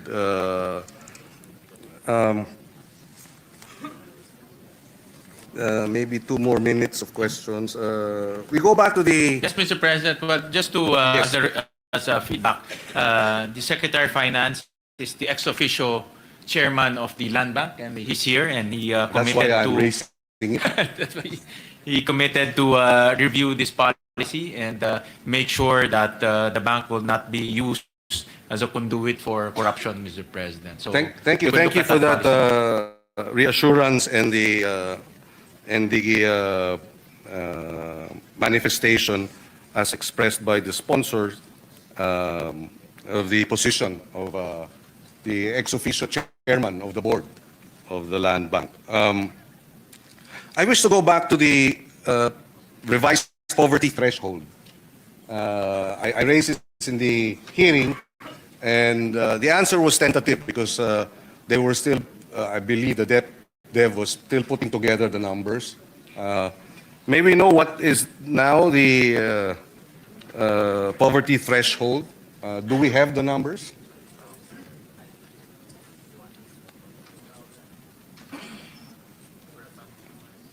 Yes, for a family of 5.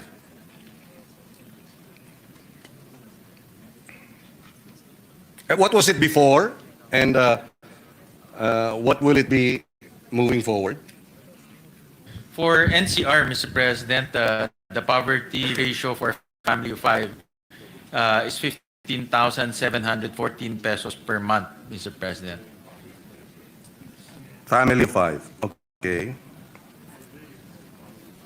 This is 2025, October 2025. This is as of 2023, Mr. President. Okay, 2020. And the estimated poverty threshold for 2025, Mr. President, will increase to 20,312 per month for a family of 5, Mr. President. Okay, that's the estimate. 20,000 Yes, Mr. President. for NCR. This is for NCR, Mr. President. So it's by region, or would you have? Yes, by region, Mr. President, because the food prices per region is different, Mr. President. But if you average it out, what is the national average?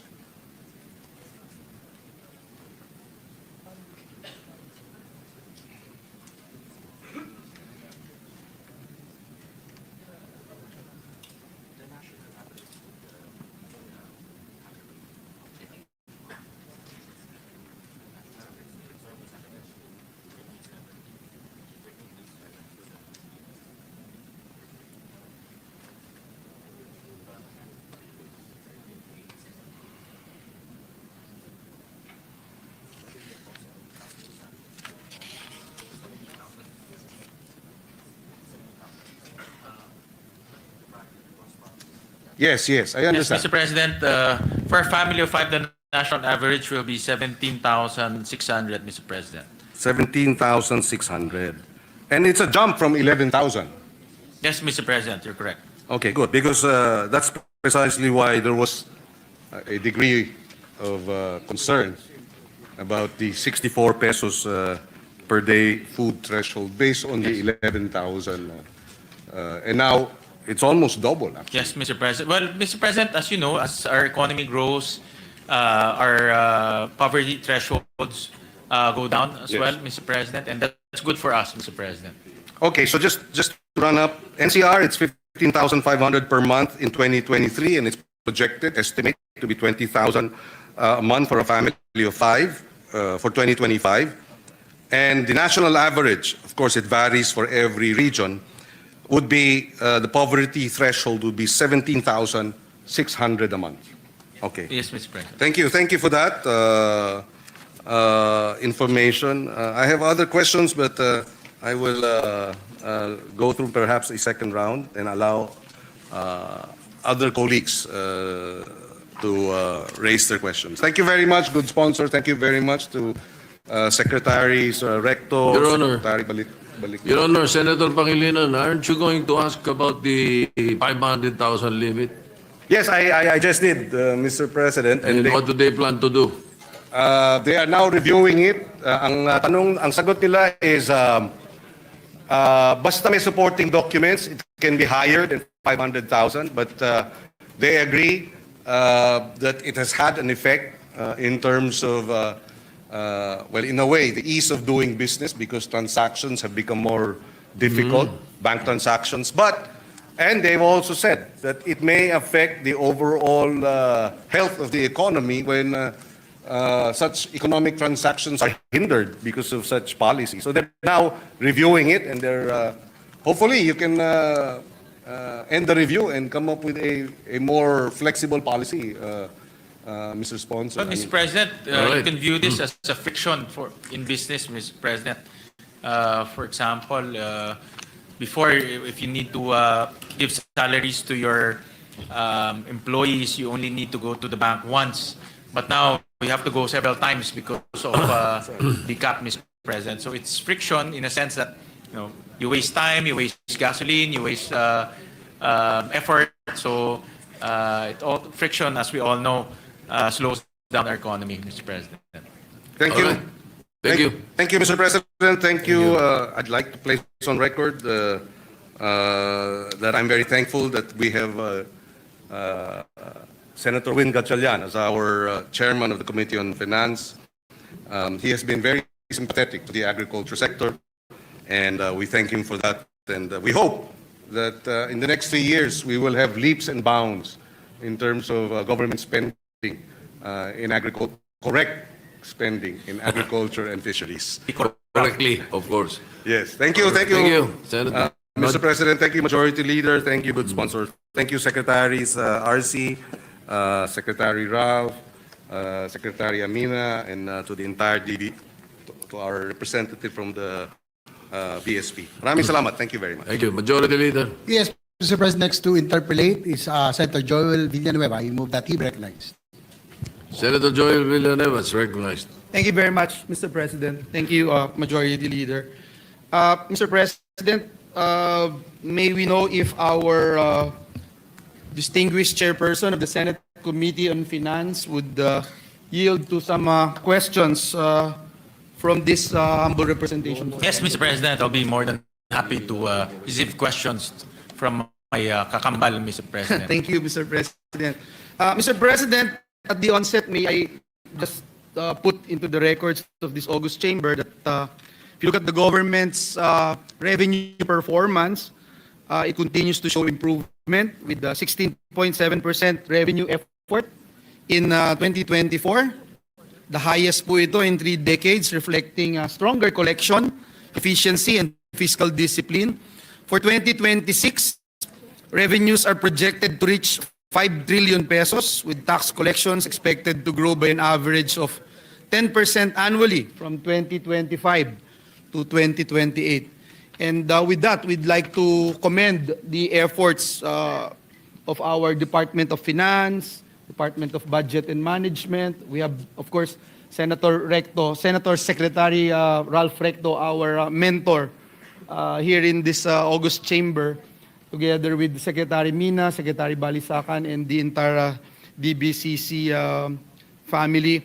Again, we commend them for their efforts to sustain this positive momentum in revenue generation and fiscal consolidation.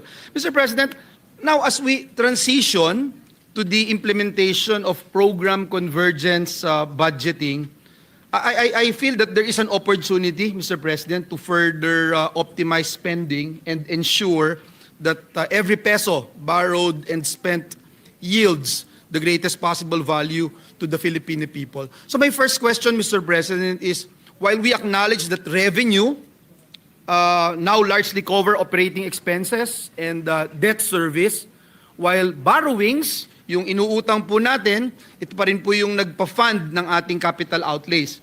And with our revenue effort, as we mentioned earlier, 16.7% in 2024, the highest in nearly 3 decades, how can we begin, Mr. Chairman, the gradual shift toward revenue-funded investment instead of heavy reliance on new debt, Mr. President?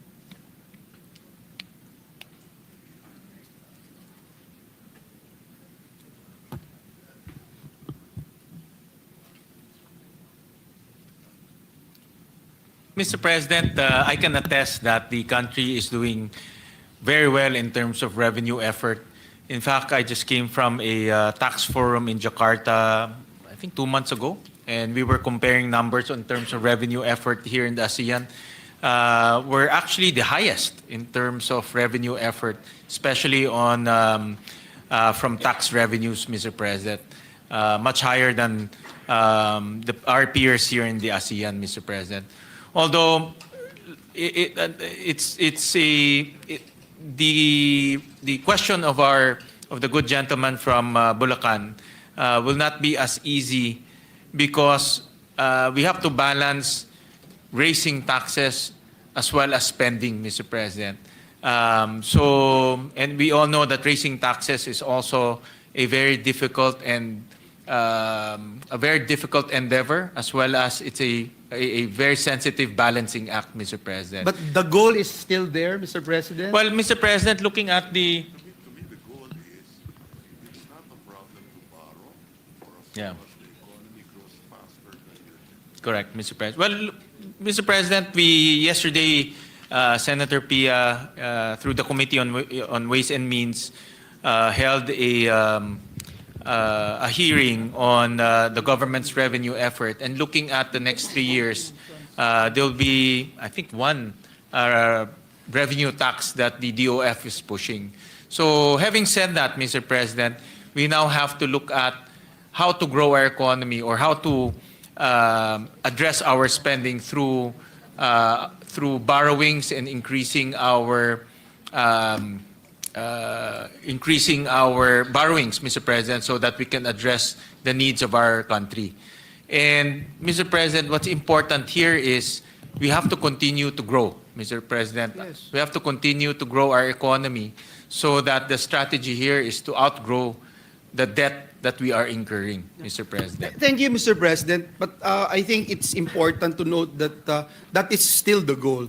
The shift towards revenue-funded investment. Yes, instead Mr. of- President. Yes. And I think if I hear it right, as I was listening not just to the chairperson of the Senate Committee on Finance, but also to our idol guru, Senator Ralph Recto, he was saying it's not that easy because definitely it would be gradual, Mr. President. But I think it is important to note that that is still the goal, Mr. President.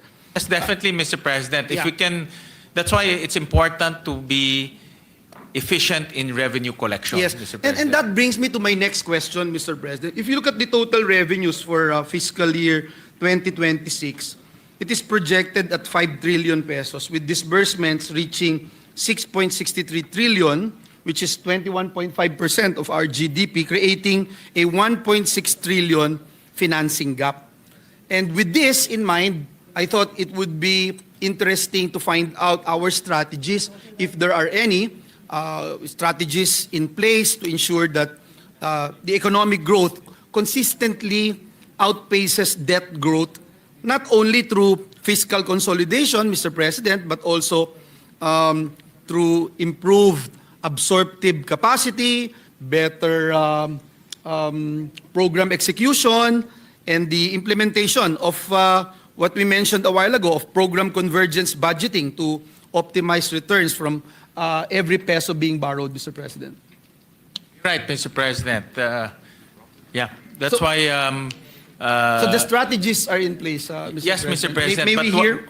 But what's important is to continue to grow our economy as fast as we can, Mr. President, to make sure that the bottlenecks are addressed, confidence of our investor continues to grow because we also rely on investment to grow our economy. So all of these things should come into play, Mr. President, because if we continue to grow our economy, then borrowing, well, we can still borrow, but we can outgrow our borrowing, Mr. President. Yes, Mr. President, if I may, and please, I beg the indulgence of my good friend and our chairperson of the Senate Committee on Finance, if we can hear something like a particular strategy that we are looking at to right now, that we will be able to implement in order to achieve this goal, Mr. President.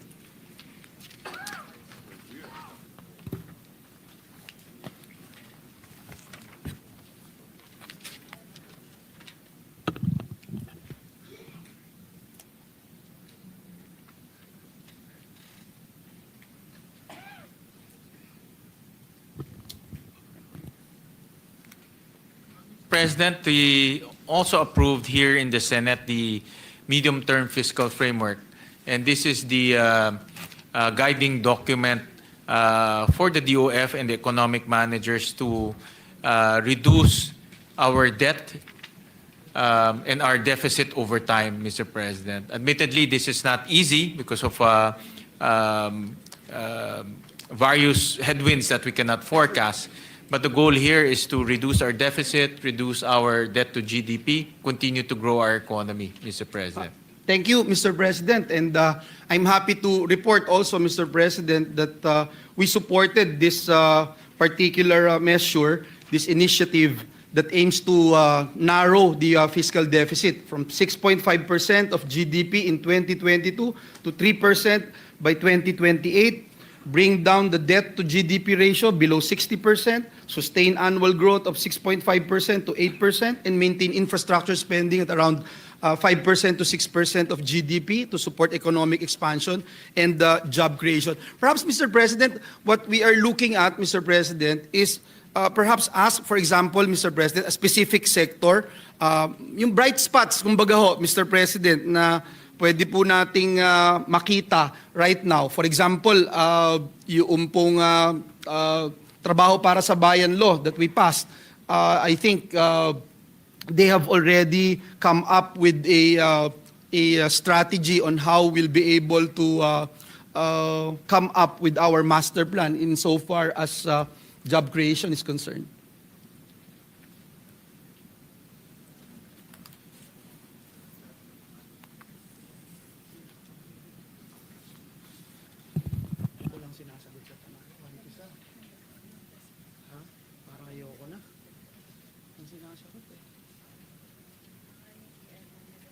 I was advised by the Secretary of DEPDev that the Trabaho para sa Bayan plan is already integrated in their planning, integrated in their forecast, and the Trabaho para sa Bayan, which you authored, Mr. President, and sponsored, is already an integral part of their planning process, Mr. President.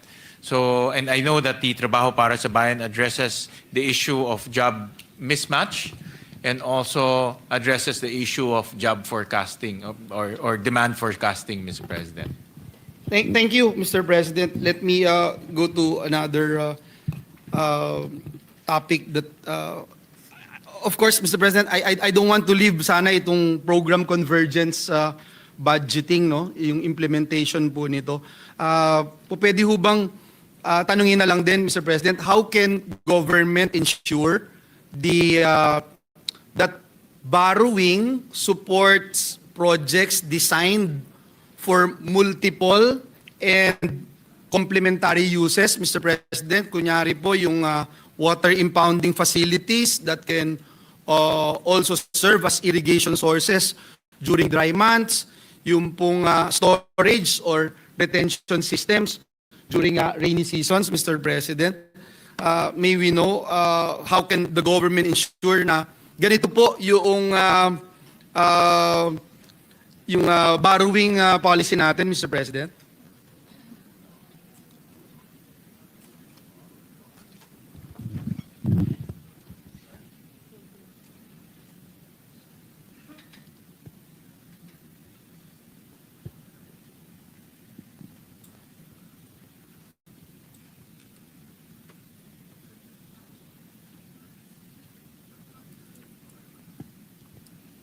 Well, Mr. President, I think what's obviously lacking in this whole flood control mess is a plan.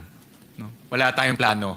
No? I think that's very clear. I cannot disagree more, Mr. Correct. President. So I'm sad to say this, but yeah. So Mr. there was President, zero plans at all. No? Kaya tayo na sa ganitong I cannot gulo. agree more, Mr. President. You and I we were together during the 2022-2023 investigation on flood control.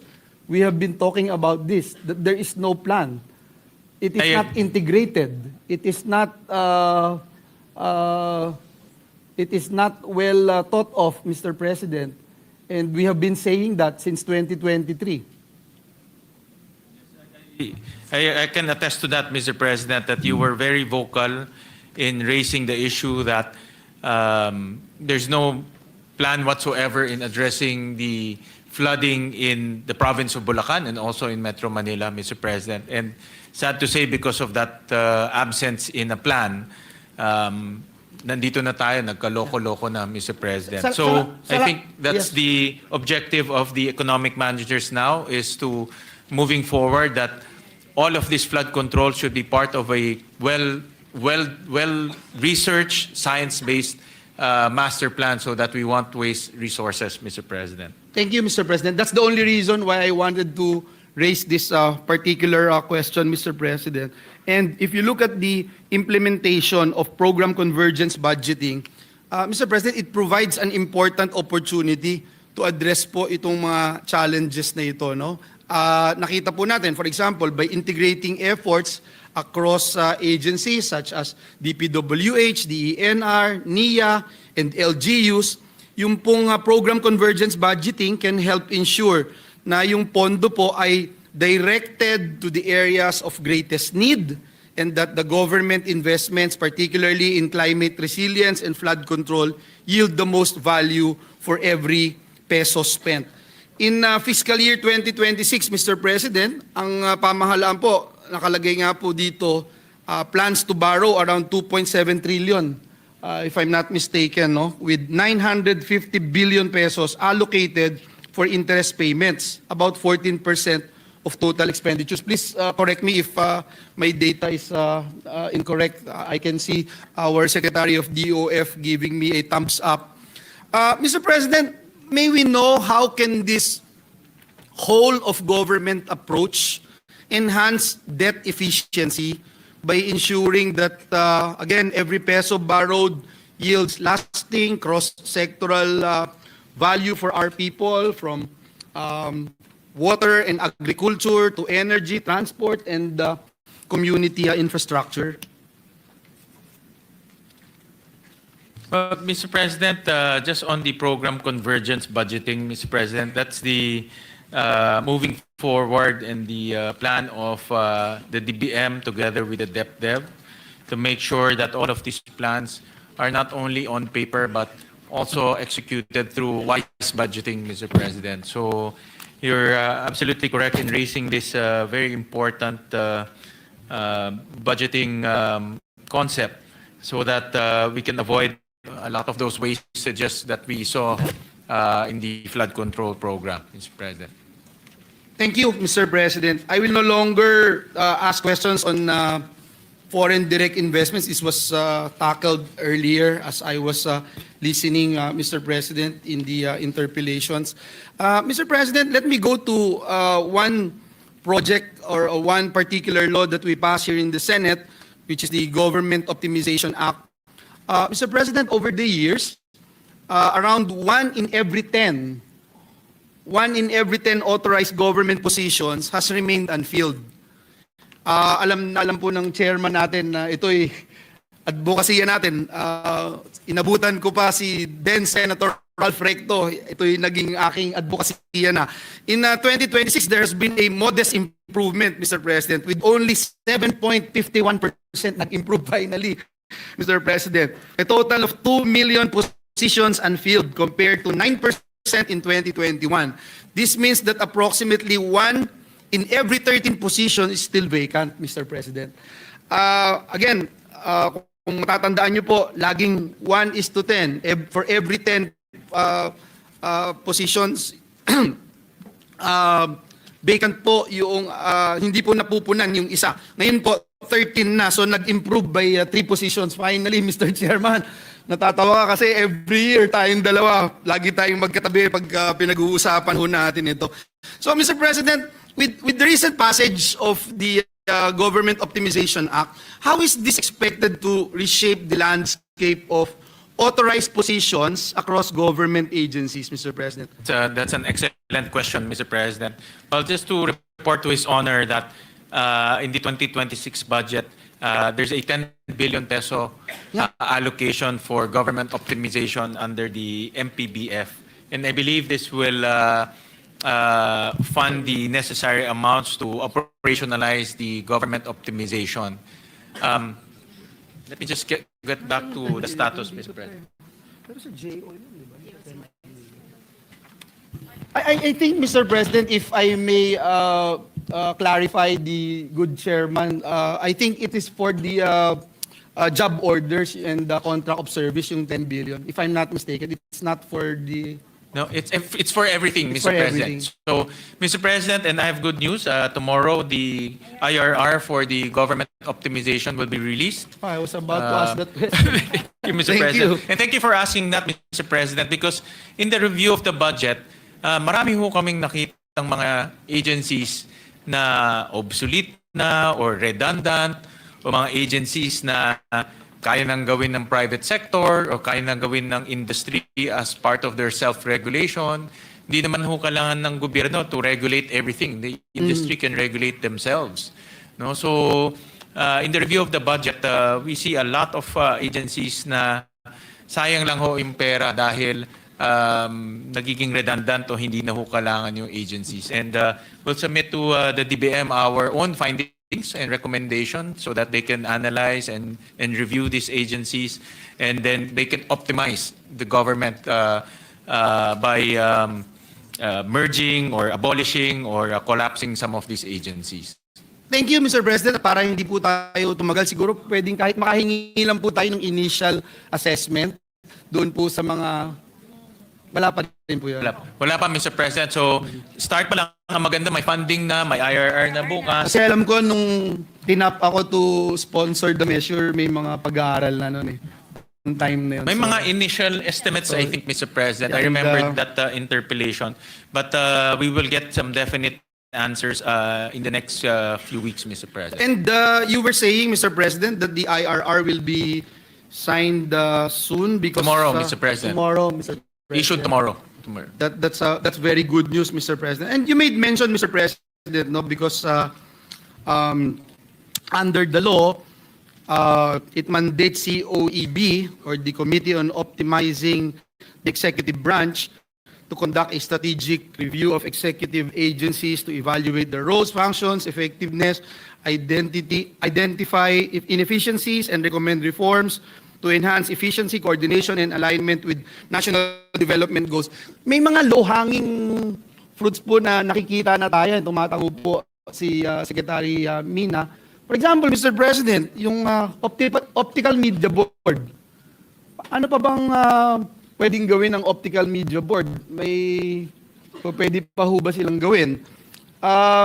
Nung time po na dinidiscuss natin, and again, this is with all due respect to our friends in government, of course, gusto natin alagaan sila, malagay sila sa tamang posisyon sa gobyerno at masiguro din na mapoprotektahan yung kanilang karapatan. I remember, Mr. President, and Senator Recto was still with us during that time when we were discussing the Department of Migrant Workers. A certain agency, that agency, Commission on Filipino Overseas, if I'm not mistaken, CFO ba yun? CFO, Tama. Mr. President. And then when we asked what programs they are implementing, we were told na yung mga nakatira, for example, sa Inglaterra, i-recruit sila na pumunta sa Pilipinas para makabisita dito sa Pilipinas. Yun yung program nila, and the chairperson is laughing, and I know you still remember that particular time when we were talking about this, and this has been, 5-6 years ago, Mr. President. So, ito lang po, nais ko lang banggitin po ito para masiguro natin na yung pinaghirapan din nating panukalang batas noon na ngayon ay Republic Act number 12231 ay mapapakinabangan na ng ating pamahalaan. I share your sentiment, Mr. President. I'm 101% with you, Mr. President, on those observations. In fact, mayroon din kaming na-observe, mayroon din kami na-observe under kay Secretary Balisacan, yung Philippine National Volunteer Service Coordinating Agency. Parang kailangan pa ba natin ng agency para magkumuha ng volunteers? May Red Cross naman, meron namang LGU to gather volunteers. So, and no, walang personalan po. I'm sure, and nandito sila. No? But we're just saying na we have to optimize government resources. Sayang ho yung pera eh. No? Some of the NGOs can do it better than government, Mr. President. I can also share, Mr. President, especially with our DBCC members, Mr. President, that when we were in TESDA, we were looking at several agencies of the government implementing trainings. There's TESDA in the Department of Agriculture. There's TESDA in the Department of Trade and Industry. There's TESDA in... there's so many training programs, Mr. President. Nakakalito na po, Mr. President. And itong batas na ating ipinasa ay tingin ko malaking magiging tulong para sa ating pamahalaan. And that brings me to my next question. Do we have updated estimates, Mr. President, on the potential savings na magmumula po dito sa optimization program, along with any revised parameters and assumptions that will somehow guide the implementation of the law moving forward, Mr. President? Meron pa nga ho tayo, Philippine Racing Commission, Mr. President. Pati ba karera ng kabayo, kailangan pa pasukan ng gobyerno, Mr. President? I think yung private sector na pwede na ho silang to self-regulate. I don't know kung nandito sila, but those are the things that I think government should stay out of and let the private sector self-regulate. No? I agree and I share the sentiments of our dear chairman. Marami pa yan, Mr. President. Yes, I recall, Mr. President, Secretary Mina, I recall there was a time that I was given the cost-benefit analysis presented to our office by DBM that the potential savings could range from 3 to 7 billion, if I'm not mistaken. Is that a decent figure, Mr. President?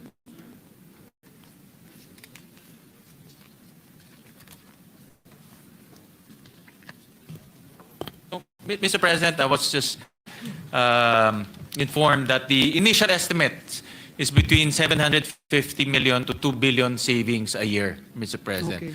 So when I say savings, savings on electricity, on rent, on sweldo, hindi lang naman ho sweldo. Kasi ito yung mga nag-overlap na eh, no? Yes, Mr. President. Pare-pareho Like I said, ginagawa. Mr. President, that your question is very important in this topic, Mr. President, because we can keep on allocating funds, we keep on sourcing funds, pero maraming funds rin nasasayang, no? And that's why all of these agencies that can be utilized to a much better output and outcomes, government should do so. And if, like I said, if the private sector can self-regulate, let them self-regulate rather than government going into pati karera ng kabayo, Mr. President, pinapasukan natin, which I really think is not the job of government. Thank you, Mr. President. I share the same, Mr. President. Mr. President, let me go to what the good chairman made mention a while ago, that the DBM has confirmed that there's 10 billion pesos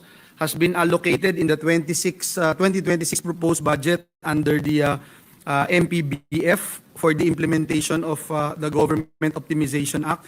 Mr. President, this funding will particularly support not just the filling up of job orders and the contract of service workers. Is that correct, Mr. President?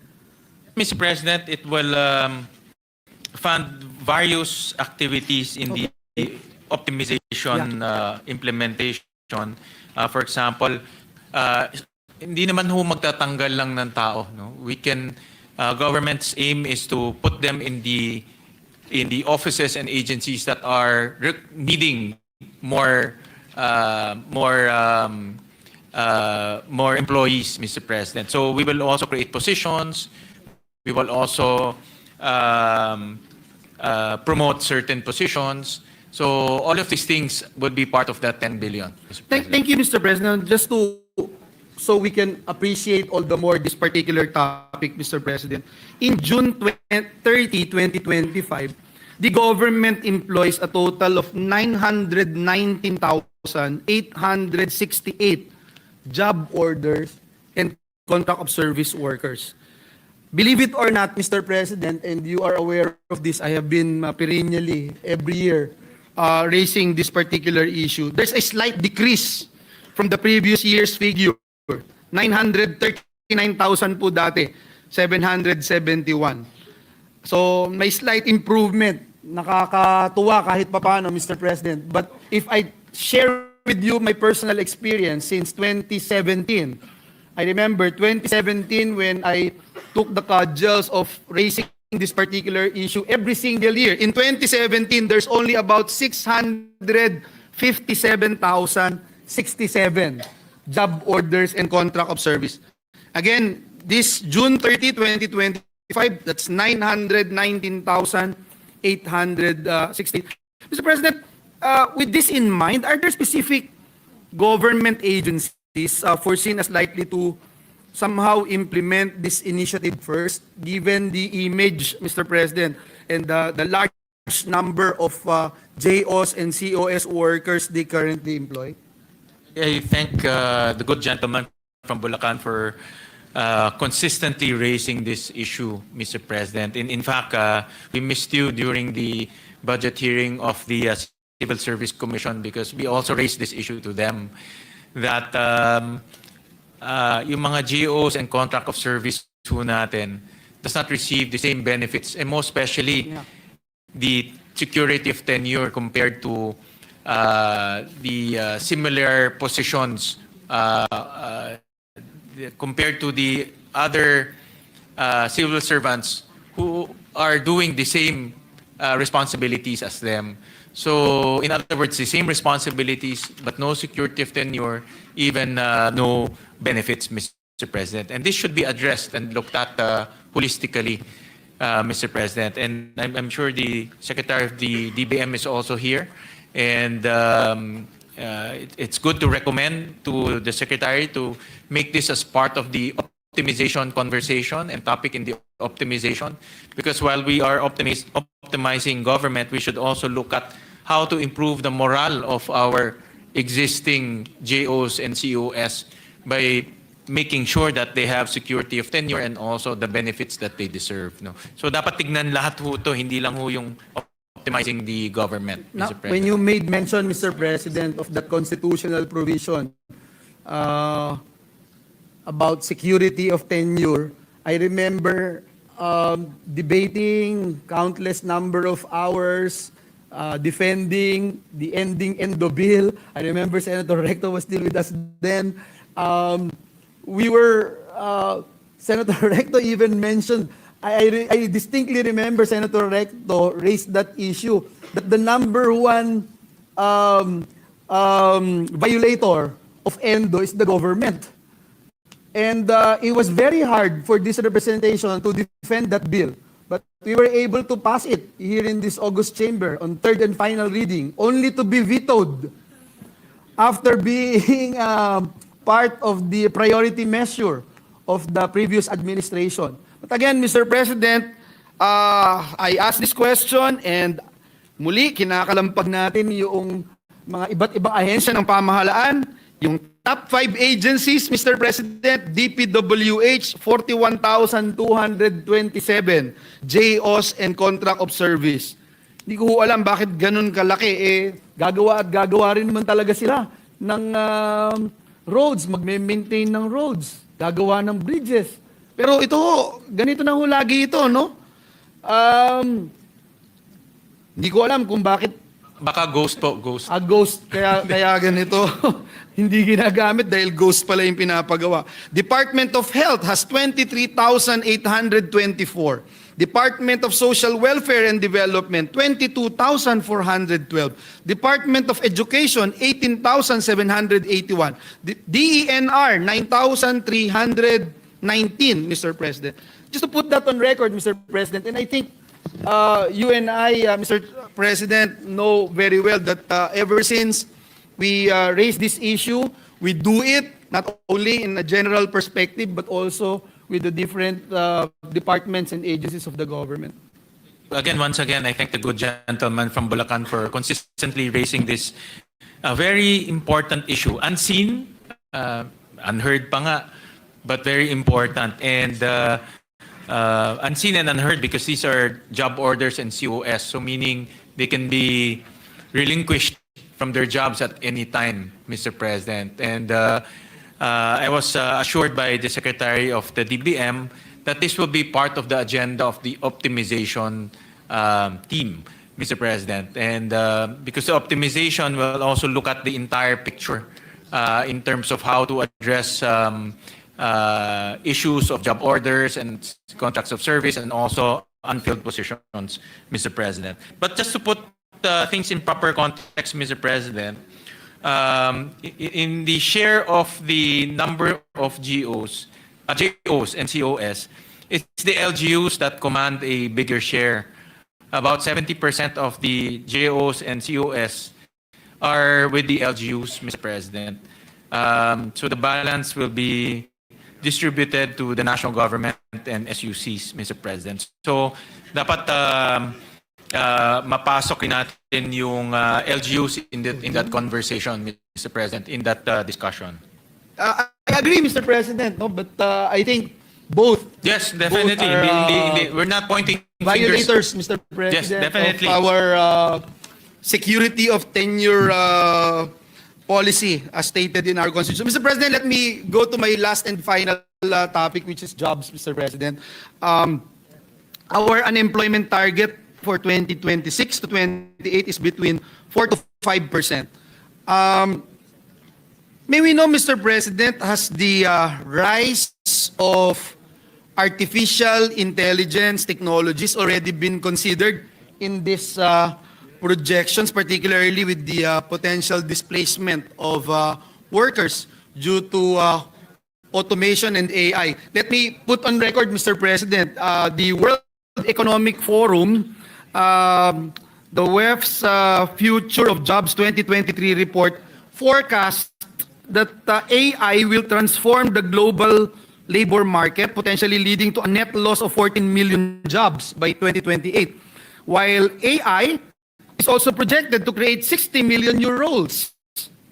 It is also expected that it will eliminate 83 million positions, primarily affecting routine tasks such as data entry and administrative work. Again, Mr. President, gusto lang natin malaman, Mr. President, kung ito po ba ay kasama na doon sa ginawang pag-aaral as we projected itong 4 to 5% unemployment target for 26 to 2028. Yes, Mr. President, the Secretary of the DEPDev told me, informed me that it's part of the Trabaho para sa Bayan plan, Mr. President, to look at emerging industries, disruptive industries, technologies that can displace our workers, Mr. President. And that's precisely why we added 3.6 billion to your favorite agency, the TESDA, Mr. President. Because one of the recommendations of the PSAC, the Private Sector Advisory Council, is to allocate scholarships for artificial intelligence courses, Mr. President, precisely to address potential displacements from the use of artificial intelligence. Mr. President, I'm very happy to hear the good news coming from Secretary Balisacan that they are on the right track. Yes, Mr. President. With regard to the Trabaho para sa Bayan plan, and in their program, they were able to include this particular itong nangyayari ngayon no, sa ating kapaligiran, the rise of automation and artificial intelligence. Mr. President, may we know what changes will be made from now on as we move forward, as we forecast labor market needs, considering po itong rapid development of artificial intelligence and its potential to alter labor demand across different sectors? Mr. President, before we answer that, I was informed by the Secretary of DEPDev that their estimate about 14% of our workforce is vulnerable to AI. 14%. 1/4. Sabi ko, laki nga eh. So thank you for raising that and putting that into the consciousness of the economic managers that the risk of or the threat of AI is real and we should address that moving forward, Mr. President. So Yes, Mr. President, and let me also point out that the ADB has observed that the adoption of AI and Industry 4.0 technologies is fueling productivity growth across Asian economies, noting the ILO's analysis that there is now an increasing demand for a highly skilled workforce in the region, particularly in the fields like robotics, AI, and automation. Now, Mr. President, while AI ay expected po natin to automate many tasks, it is also anticipated na, yun nga yung binabanggit natin, it would create new industries and jobs. May we know how does the government plan to nurture the growth of AI-related industries that could create employment, create new jobs, job opportunities for our people, and perhaps support reskilling, upskilling, retooling programs, especially for those industries at high risk of automation. And may we know, Mr. President, if efforts on this already included po in this proposed 2026 budget, meaning at the end of the day, is our budget for next year AI ready, Mr. President? Mr. President, one thing, I sat through all the budget hearings here in the Senate, and one common theme that I hear from all of the agencies, especially those requesting for high budget for ICT, is AI. Sinabi ho yan ng BIR, sinabi ho yan ng Customs, sinabi rin ho yan ng DICT that their budget includes artificial intelligence to make them more effective and efficient. So in other words, the government itself recognizes the use of AI and its potential, especially in enforcement and revenue collection, Mr. President. So in a way, it's built in because the ICT or the technologies that they will be purchasing includes the AI capability. But on the training side, I mentioned earlier, Mr. President, that we included 3.6 billion to TESDA that will bring to about 9.5 billion for the scholarship programs. This includes scholarship for healthcare, semiconductors, construction, and artificial intelligence. Thank you. Thank you, Mr. President. We'll propound more questions when we tackle the TESDA's budget so we can ensure Mr. that President. this funding will be allotted to these particular programs. Mr. President, last question that I'd like to raise is the issue on alternative work arrangements, Mr. President. We were able to pass here in the Senate yung Telecommuting Act, and marami din po sa ating mga kasamahan sa BPOs nung nakaraang pandemya ay nagre-request na matulungan sila dahil yung mga iba ho, finorce sila na bumalik at magpakita, mag-report in person while they can actually do their job in remote areas or working sa kanilang mga tahanan. Mr. President, has the government evaluated the impact of widespread alternative work arrangements on overall labor productivity, GDP growth, and workforce participation, Mr. President? Mr. President, I would like to thank Senator Joel, gentleman from Bulacan, for proposing a very important intervention in the Create More Act, if you remember. Now we allow businesses to do work from home / telecommuting and still enjoy fiscal incentives from government, Mr. President. So that's one intervention that you led and now is being implemented. But to answer your question, okay, Mr. President, the DEPDev is currently currently doing a study on work from home arrangement, Mr. President. Yes, Mr. President, it will be available first quarter 2026. So in other words, meron ho silang ginagawang study, no? And how work from home arrangement can be first, what's the effect to our economy and also the workplace and to our companies, and at the same time, how to implement it effectively through the policy issuances. Yes, Mr. President, thank you for that. And I think a lot of people get confused when we talk about different working arrangements, alternative work arrangements. Hindi lang naman po ito yung work from home na setup, no? Pwede rin yung, for example, skeleton lang yung papasok, nagpapalit-palit sila. Meron din po yung pag-aaral ng 4-day work week, etc. These are the things that we need to continue entertaining and looking into. Kasi, for example, with the JICA estimating 4.9 billion pesos in daily losses due to traffic here in traffic congestion here in Metro Manila. 2022 pa po iyon eh.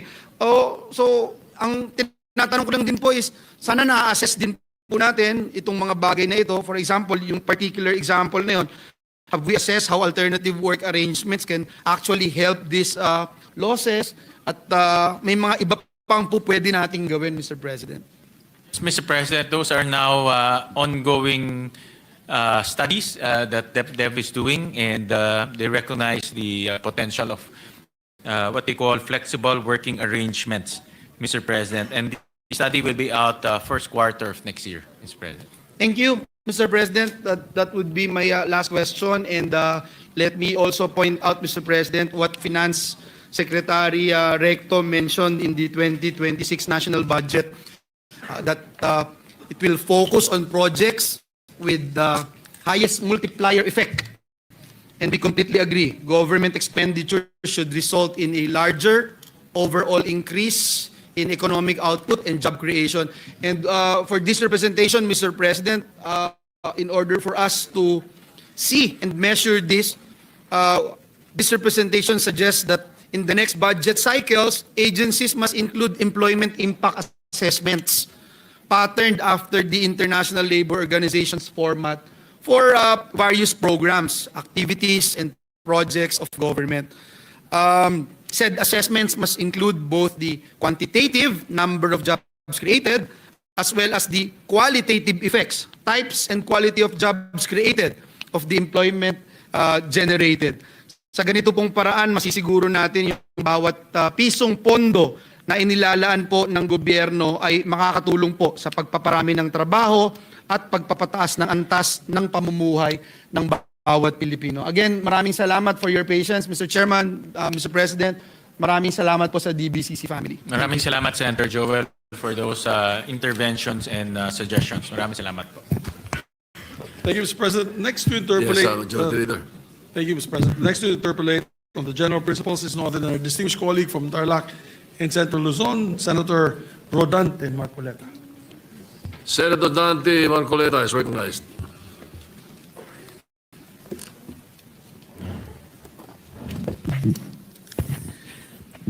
Maraming salamat po, Mr. President.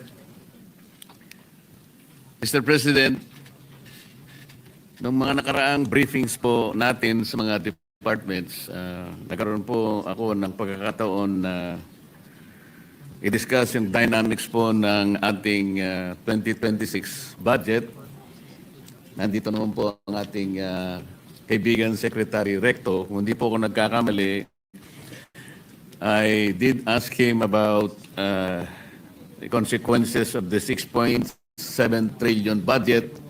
Mr. President, ang sabi sa atin ni Secretary Recto at the time, this amount will represent something like 22% of our GDP by 2026. Mr. President, tama po kaya ang aking pagkaka-recollect ng mga figures?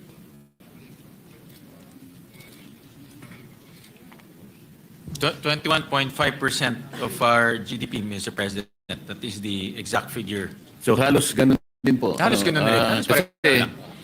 Halos pareho lang, Mr. ang President. sabi niya, kung halimbawa 21.5 or 22% of the GDP, then our GDP will be at least 30 trillion pesos. Abot Mr. po President. Yeah. At naitanong ko rin po, Ginoong Pangulo, na kung ganito po kalaki ang ating budget, 6.7 trillion, magkano naman kako yung ating projected income? At ang pagkakaalam ko po, ang nasabi sa atin, Mr. President, ay about 5 trillion. And leaving a deficit of 1.5 trillion pesos. Yes, Mr. President. To be exact is 4.9. Pero nasa 5 na rin, Mr. President. Ang ibig sabihin po, Mr. President, sa 1.7 trillion ay this is about 142 billion per month. 4.7 billion per day. Nauutang natin 197 million bawat oras. Yes, Mr. President. Pero dahil sa kakulangan po ng oras noong panahon na yon, Sir President, hindi ko po masyadong naitanong at ngayon siguro baka I will be in a position to ask a few more questions. How do we manage to grow our economy by, let's say, an estimated 30 trillion pesos for 2026? Mr. President, Mr. Chair, kayo na po ang nagsabi kanina na kailangan maging granular tayo ng konti. Diba? So, paano po kaya? Sapagkat ang nangyari po sa ulat po na ating nabasa kamakailan lang, ang ating pong GDP sa third quarter ay halos 4% lang. Mula po dun sa forecast na 5.2%. Nakakabigla po sapagkat parang isang napalaking dagok sa atin na ganun kababa lang ang entire output ng ating ekonomiya noong third quarter compared with the prior quarter, which is 5.5%. Tama po, Sir President. Tama po. Tama, Mr. President. Kaya po kanina I've been listening to the questions and interpellations of my colleagues, Mr. President. Talaga pong when we consider the finite resources of our government, talagang pagtatalunan, kanino ba dapat ibigay yung mas malaking parte ng budget para sa ganun ay nalampasan natin ang napakalaking problema ng ating bansa. Kanina po, si Senator Kiko talagang very strongly ina-advocate niya talaga kung kinakailangan na bigyan po natin ng mas malaking budget ang agriculture. Tama naman po yun. Ngunit kung ang lahat po ng departamento ay gano'n ang kanilang gagawin at kukunti naman po yung ating budget, paano kaya yun, Mr. President? Sa business policy po kasi meron silang tinatawag na Pareto Principle, otherwise known as Pareto Optimality. You will be in a position to satisfy one person that consequently will make another person sad. Ibig sabihin, pag dinagdagan mo yung agriculture, meron kang babawasan, baka mabawasan yung isa. Paano niyo po babalansihin yun? Well, Mr. President, napaka-hirap at komplikadong pagbabalanse ho talaga. Tama ho kayo, Mr. President, kasi kung titignan ho natin in Tier 2,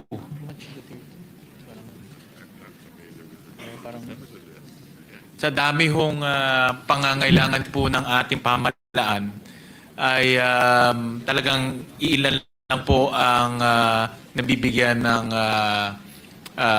allocation. So talagang pinaprioritize po, may plan na po, pinumpisahan natin sa Philippine Development Plan. And then from the Philippine Development Plan, ito po ay ibinababa na sa iba't ibang mga ahensya. So ano ho to, talagang dapat ho natin planuhin mabuti strategically kung ano po yung mga dapat nating unahin na i-address bilang isang bansa at the same time ano po yung mga bagay na kailangan natin para lalong lumaki ang ating ekonomiya. Mr. President, they say that the devil is in the details. Naitanong ko po kay Secretary Recto nung panahon na nag-debriefing pa yung kanyang departamento. So para ma-achieve natin more or less ang 30 trillion output ng ating economy, he suggested that we should grow as fast as we can. As a matter of fact, I recall he said, maybe we should grow at 7.5%. Mr. President, na-recall ko po kaya ng tama yun. Ang target ho natin next year, Senator Dante, is between 5 to 6%. Yun po ang ating target. Yun nga po, kaya ako'y nalulungkot. Narinig ko ngayon sapagkat yung 30 trillion pesos para trillion pesos para po yun ay ma-achieve natin, kailangan natin talagang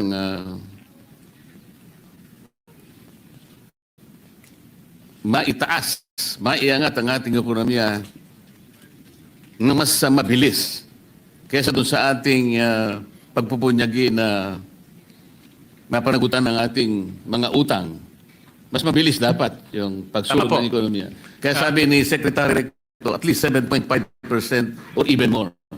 Ngayon po, Mr. President, talagang ako po ay nalulungkot kung paano natin gagawin. Sumudsad po yung ating ekonomiya at 4% itong nakaraang quarter. And the foreseeable future is very, very bleak. May nagsasabi po, our stock market is the worst in the region today. Our currency is the worst in the region. And then may nagsasabi pa po, foreign direct investment dropped by more than 40%. So with this bleak scenario ahead of us, nasabi po niya, Mr. President, na mga headwinds na maaaring magpabagal pa sa pagsulong ng ating ekonomiya. Nakakatakot po ang lahat ng ito. Kaya, paano po kaya natin gagamitin ang ating mga granular analysis dito? Like for example, at 6.7 trillion pesos, Mr. President, President, gano'n po kaya yung idadagdag sa ating per capita GDP? Dapat meron po tayo kahit paanong estimates. The balancing act is there, but the details must also be presented. Kahit paano ay makita po natin kung tama o hindi. Kasi po, nung isang araw, bumisita po yung ambassador ng Australia sa aking opisina at sa aming pag-uusap. Napag-usapan po yung per capita GDP. Kamuntik na po ako nahulog sa aking upuan, Mr. President. Kasi ngayon ko lang po talaga tahasang nakita. As of 2024, the per capita GDP of Australia is $64,500 US. Mr. President, tayo po, 2024, magkano po yung per capita GDP in US dollars?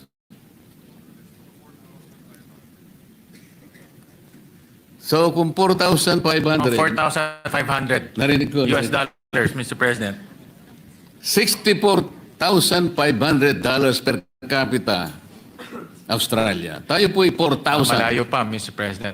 Pero Mr. President, Yung purchasing power parity natin, siguro times 2 niyan, 9,000. yes. And also, Mr. President, next year ho, maabot na ho natin yung upper middle income status. Kasi kulang na lang ho tayo ng $24, if I'm not, 20, kano? $26, Mr. President. So, in other words, lumalaki naman po yung ating economy even on a per capita basis, Mr. Gusto ko pong maniwala, Mr. President, kasi po, nung nakaraang taon, sa ganito rin pagkakataon, ang pagkakaiba lang, nandun po ako sa House of Representatives, ngayon po ay nasa Senado ako. At that time, I think last year, of the original members of the ASEAN, tayo na lamang pong hindi nakaka-graduate doon sa middle, upper middle income. Halos ang lahat po ay nakaakit na eh. Yan po yung nakakalungkot na bahagi. Kaya, with all due respect, kami po ay naghahanap ng konting mga detalye. At parang narinig ko pa nga ang estimates noon last year, ang sinabi ng ating kalihim ng DBM, by 2028, pasensya na kung gano'n ang pagkakatanda ko, Madam Secretary, buong tapang niyang sinabi na yung ating poverty incidence rate, sabi niya gano'n, magiging 1 digit. Ngayon po, ano na po yung ano po yung percentage ng ating poverty incidence rate ngayon, Mr. President? Sabi mo kanina, parang 16. Mo narinig ko, 16%. Ngayon po, matatapos na po ang 2025, papasok na tayo sa 2026. Halos 2 taon mahigit.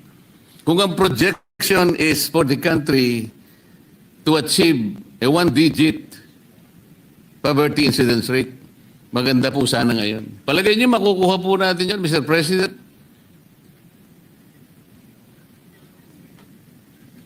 Ngayon po, Mr. President, ang ating poverty incidence officially is about 15.5%.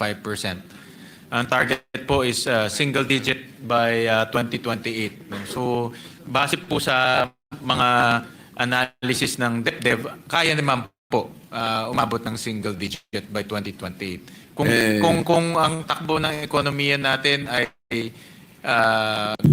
ganito ho, mga nasa 5%, 6%, tapos tuloy po yung mga programa ho natin para po sa mga mahihirap nating mga kababayan, aabot naman ho tayo doon. Yun nga po but we are held up by our macro and microeconomic assumptions. Mga indicators na ginagamit natin. If we say that we aim at 1-digit poverty incidence rate by 2028, the assumptions must be that dapat hindi gumalaw din. Every other indicators must be held constant. The economist would say, ceteris paribus. So ang laki po ng factors na maaaring hindi rin natin makuha kahit na 6.7 trillion. Ang gusto ko pong tuntunin, Mr. President, kung hindi naman natin mapuproduce talaga the desired GDP to finance 6.7 trillion, bakit po tayo nag-isip ng ganong kalaking budget? Parang halimbawa, yung pamilya ng ating respected majority leader, ang kinikita niya ay X amount per month or per year. Pwede bang i-present sa kanya ng kanyang butihing asawa na ngayon ay miyembro ng Kongreso? Oh, darling, sabi niya, itong budget natin for next year. Sabi ng ating majority leader, Mr. President, ba't naman ganyang kalaki? Alam mo naman ang sweldo ko, ganito lang. Bakit doble pa doon sa kaya kong ibigay? Mahirapan naman ako rito. Ang sabi ng kanyang butihing asawa, Mr. President, hindi ko problema yan. Ikaw ang ano yan. Ito ang kinakailangan nating maipundar sapagkat kinuwenta ko na lahat ng pangangailangan natin, ng ating mga anak, ang kanilang pag-aaral, ang kanilang kalusugan at lahat-lahat na. Paano po yun? Hindi ba pwedeng sabihin ng ating majority leader, dahan-dahan ka naman. Hirapan tayo dyan. Maaring lahat ay makuha natin sa pag-estimate. Ngunit, sa actual, mahirapan naman tayo. Kasi po, tingnan ninyo, ang projected income is only 5 trillion. Ang ating budget is 6.7 trillion. Uutangin natin 1.7 trillion. Hindi naman natin kayang ipundar yung ekonomiya para ma-achieve natin ang 30 trillion pesos or so. Because by that, we need to grow by not only 7.5%, maybe more. Mr. President. Mr. President, sa growth at 5%, aabot na ho tayo ng 30 trillion pesos, Mr. President, in terms of economic size, Mr. President. Gusto ko maniwala, Mr. President. Siyempre, kung mas mabilis pa, mas maganda, Mr. President. Mas maganda, Mr. President. Siguro po magagawa natin yun, Mr. President, kung pagtutulungan natin. Halimbawa po, gusto kong itanong po sa ating DEPDev. Yung pag-allocate po ng mga budget sa ating mga ahensya, para sa ganun ay ma-promote naman ng mga industries na nag-ooperate sa ating economy. Di po ba meron kayong tinatawag na input-output table, Mr. President? Po, Mr. President. Gaano po kalaki yung ating input-output table sa economy?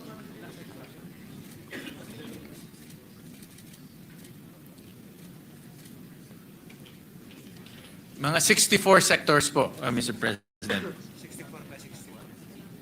64 sectors ang covered.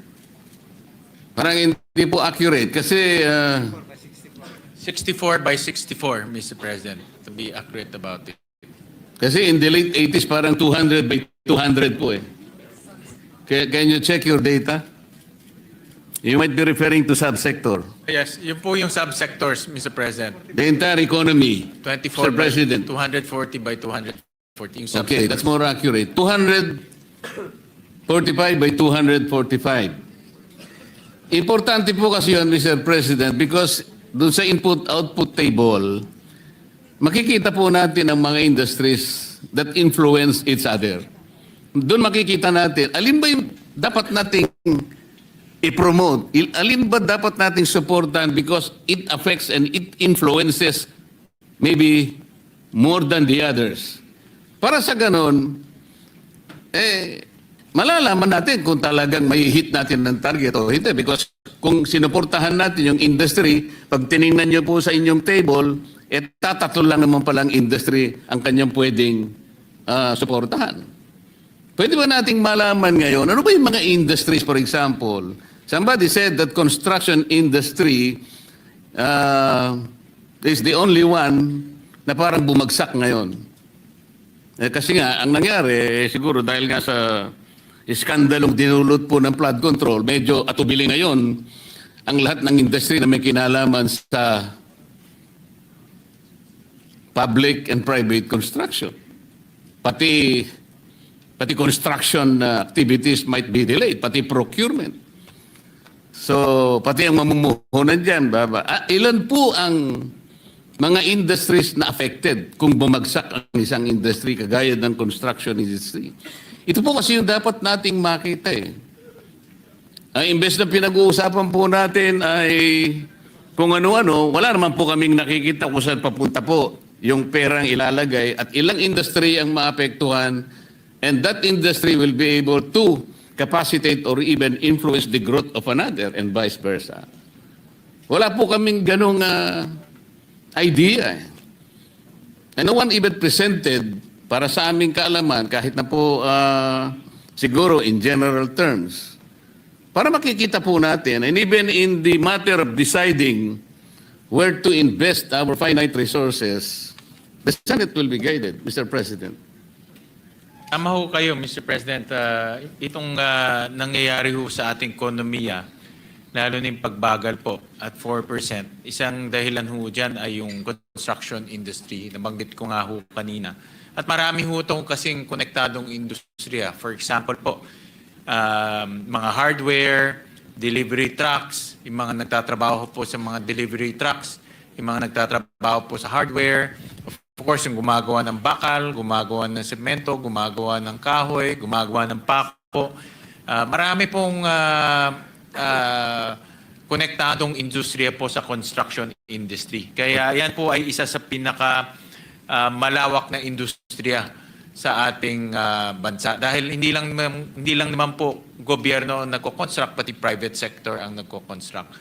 Pero Mr. President, Senator Marcoleta, DEPDev can submit to you a much more comprehensive study on the effects of the slowdown of the construction industry para ho talagang komprehensibo po yung ibibigay na report. Wala naman po akong particular interest. Kung baga nagamit ko lamang pong halimbawa because somebody said na medyo naapektuhan po nga yung construction industry. Pero maganda ho pag-aralan to dahil ho talagang kung magiging ganito pa in the next quarter, makikita ho natin pagbagal na ekonomiya. Siguro po, kayo po, Mr. President, Chairman, ay mas karapat-dapat na makatanggap niyan sapagkat malawak po ang inyong responsibilidad sa inyo pong balikat nakasalalay ngayon ang paglalatag ng ating 2026 budget. Napakalaking bagay po yan. It is a very important reference and input for you to consider, Mr. President. Actually, hindi lang pako, hindi lang bakal, pati po bato na ginagamit, yung tinatawag nilang aggregates. Ano po? Merong riverbed, merong minimina sa bundok na kung tawagin, may kanya-kanyang sizes pa yun, Mr. President.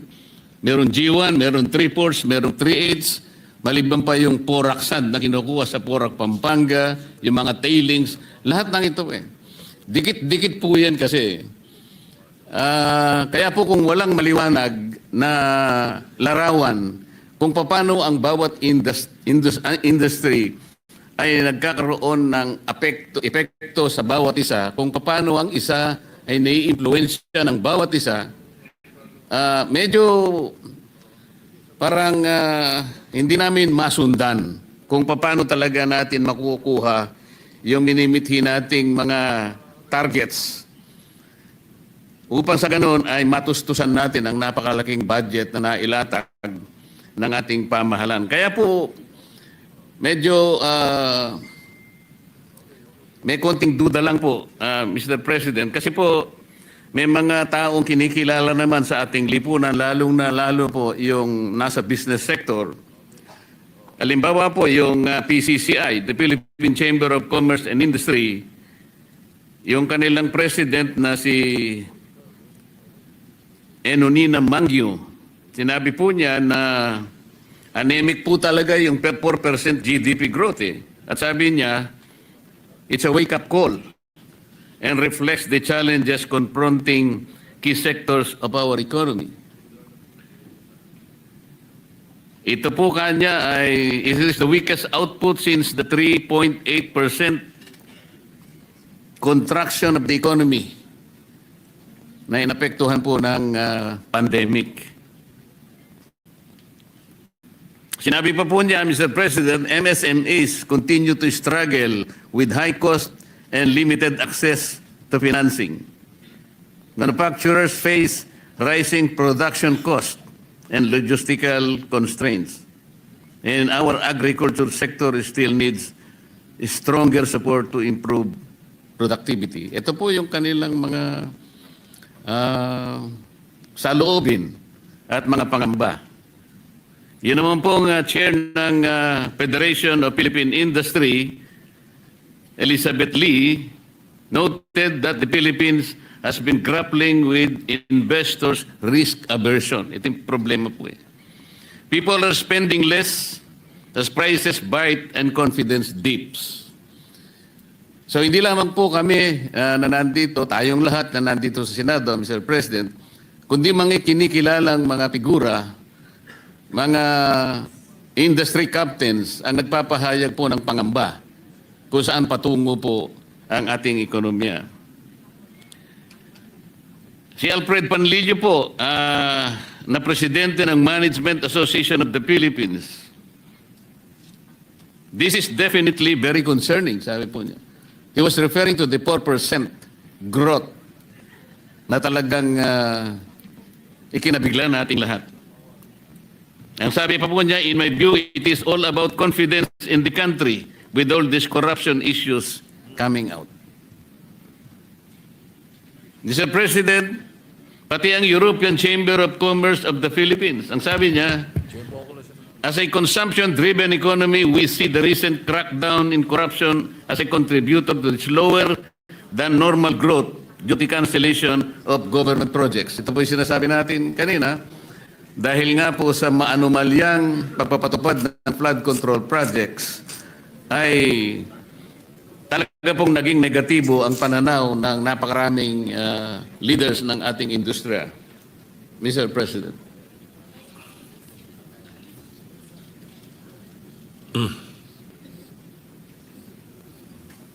Actually, nakikipag-usap lang po kay Senator Recto, kay Senator Walisacan. Isa rin pong dahilan, Mr. President, and I saw this also dito sa SGB report, yung household consumption rin ho natin bumagal, Mr. President. Bumagal dahil sa kumpiyansa ng tao, dahil rin sa mga bagyo na nararanasan ho natin. So ito rin isang dahilan kung bakit ho bumagal po yung ating third quarter economic growth. But ngayon papasok na ho tayo ng Pasko. Alam naman ho natin na during Pasko, every Christmas, ang tao po ay gumagastos. So hopefully mag-rebound yung ating household consumption. Yung construction naman po ay nandyan na ho ang bagong pamunuan ng DPWH. Maayos ho nila yung problema doon at ma-revive rin ulit yung construction industry, especially from the DPWH. So meron naman po tayong mga bright spots, Mr. President. At kaya kumpiyansa rin po ang ating economic managers na kaya nating umabot ng at least mga 5.1%, 5%, at least 5% by end of the year, Mr. President. The low end of the target, Mr. President. Pero mas maganda po siguro, Mr. President, na hindi lamang tayo bumabase sa Disyembre dahil darating ang mga festivities, kundi sana all year round naman po, meron tayong inaasahan na makakapagpasigla sa ating mamamayan, paano ma-increase ang kanilang personal disposable income. Mamaya po meron akong i-recommenda, total, nandyan na naman po si Secretary Recto at si Secretary Pangandaman, kung hindi naman po sila ko kontra. Hindi ko kontra Si po yan. Secretary Basta Recto kayo. hindi po kumontra doon sa isang proposal ko. Mamaya meron pong isa, sana hindi na naman siya kukontra para po maging masaya. Hindi mo ko kontra yan, Ang- sigurado. ang kinabukasan natin. Sa DEPDev, dahil nga po sa gulong idinulot ng flood control projects, malinaw po that we were able to establish that there is no comprehensive integrated master plan of flood control program. We were able to find out that the agency that is supposed to be overseeing the master planning and overseeing this is a small agency. Oh no, it's not an agency. I think it's a small office within the Department of National, ano ba yung DN? Palalampasin ko nito kasi Environment and Natural Resources. Yun po ang tinatawag na River Basin Control Office. Alam po ba ninyo, Secretary Balisacan, pag tinignan po niya yung opisina na yon at yung mandate niya, which is governed by two, I think, executive orders, sila pala ang merong responsibilidad na gumawa ng isang master plan by being able to integrate the 18 river basins in this country. Sa makatwid, kung yung po ay integrated and comprehensive, wala pong masasayang. Hindi yung isolated. Dito pinag-uusapan lang po natin flood control muna. Maglatag po kayo ng flood control na hindi po magkakakonekta. Saan po pupunta yon? Sa kawalan. Sa puro sayang. Kahit na ipagpalagay po natin na hindi ghost, pagpalagay natin na these flood control projects were constructed according to specifications, the materials are superior. Kung hindi rin naman sila magkakadugtong wala rin pong mangyayari. Parang wala pong strategic impact. There is no strategic national impact hanggat hindi po nyo pinakialaman. Kasi po kayo yung national architect. You are supposed to be the one that will ensure that all these projects makikinabang ang buong bansa. The national impact is more important than the regional or even the myopic impact that it may probably give to a certain locality. Do you agree, Mr. President?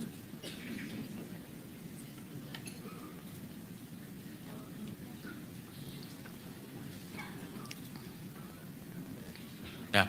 So, Mr. President, under the new charter of DEPDev, master planning of various sectors will be under the ambit of DEPDev.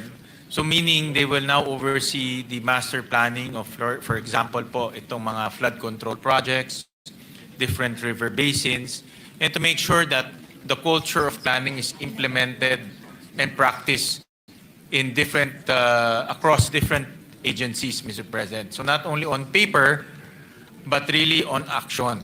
No? So paplano, then they will allocate, they will program the plans, and then after that, allocate funds to implement the plans. Is it safe to assume, Mr. President, that the DepEd started with the next year budget? Parang dumaan na po sa inyo ngayon lahat yung naipundar na mga projects, more specifically flood control and the more critical projects. Nagsimula na po ba tayo dito sa budget na pinag-uusapan natin ngayon? O magsisimula pa lamang kayo? Mag-umpisa pa lang po. So katwid, yung 2026 budget, Mr. President, kanya-kanya pa rin. Well, Mr. President, for 2026, wala na pong flood control projects. Dahil nga ho, kung wala pong master plan, wala pong flood control ho tayong lalagay.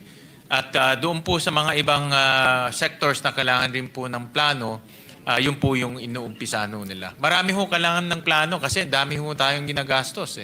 No? So kailangan ho talaga ng isang sectoral plan, Mr. President. Kaso po, hindi lang flood control ang pinag-uusapan natin. Mga road networks natin, mga bridges, lahat po ng infrastructure. Ang problema nga dyan, kung wala na tayong flood control, paano kung talagang kailangan proteksyonan ng komunidad ngayon? Dahil sa takot ngayon natin na baka masangkot na naman ang marami, wala na talagang ilalatag sa flood control. Paano kung talagang isang komunidad lagyan dapat ng flood control sapagkat darating na naman ang maraming unos ng buhay? Sino ngayon ang magliligtas sa buhay ng mga komunidad? Dahil sa takot natin, bigla na lang tayo nagpasya. Wala na munang flood control sa 2026 budget, which is going to assure us that our community will be shielded despite the lack and absence of flood control. Mr. project. President, hindi naman po sa walang flood control dahil meron pa hong approximately 150 billion na natitira sa flood control na i-implement po sa 2026. In fact, marami hong hindi ho na i-implement. No? Kaya ho ngayon, bago ho i-implementa ho, talagang pinag-aaralan muna ngayon ng Department of Public Works. Kasi po, So may sabi nyo- pondo naman ho, Mr. Chairman. It's just hindi lang nila ini-implement dahil natuklasan po ni Secretary Dizon na marami rin po palang mga flood control ni plano o program of work wala. So yun po ang inaayos ho nila. Yun nga po, kasi sabi po nyo, wala ng flood control, meron pa pala. So, Sa natitirang pondo. Pero po yung bagong pondo for 2026, wala na ho. Zero ho siya. at saka po, Mr. President, initially, ang dami po namin nakakita na talagang yung sa sistema po ng pagpapatupad ng mga projects na yan, pinakamarami sa flood control at iba't iba pa. Napansin po namin kasi na talagang namamanipula po talaga doon pa lamang sa NEP phase pa lang eh. Kagaya po ng nausisa namin nung tinatanong po natin si Secretary Pangandaman, katabi niya ron si Undersecretary Catalina Cabral. Napansin ko po kasi na yung ibang expenditures, for example, ng DPWH, yung pong tinatawag nating STOs, at saka lalong-lalo na yung PAPS, Madam Secretary, talagang there is a determined effort na yung ceilings na nilagay po ng DBM sa NEP, talagang binabawasan nila eh. I was able to note at least two expenditures, yung STOs and the PAPS. Meron pa nga pong isang taon doon 2025, yung nilagay po ninyong ceiling, inalis nila, ginawa nilang zero sa GAA. Ang medyo napansin ko rin po ron, sinulatan niyo po sila eh. And in that letter, sabi ninyo, we repeatedly remind you that please strictly adhere to the ceilings established by us kasi pinag-aralan namin ito eh. But they continuously binabawasan talaga at lumilitaw po, nakita natin kung saan nila nilalagay doon sa convergence projects that these are the modern pork barrel. Meron silang SSP, meron silang CCSP, may SDM4, may BIP, lahat-lahat. Maliban pa sa convergence projects na ina-undertake ng ng iba't ibang mga ehensya, katulad ng Roll-It, katulad ng TICAS, bla bla bla. Dito po na ilalagay, dito na isi-switch yung nakukuha, nare-reduce do sa mga NEP na nilagay ninyo, na ilalatag nila sa ibang ano eh. Ito yung sistema po na dapat ay nakita nating lahat. Yun pong Maharlika Investment Fund, Mr. President. Ito po ay pinag-isipan at naisa batas 2 taon na nakararaan. Are the promises of the Maharlika Investment Fund fulfilled, Mr. President?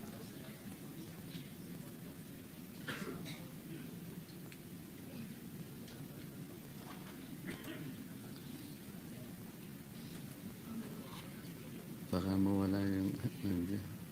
Hindi ilagay mo din sa...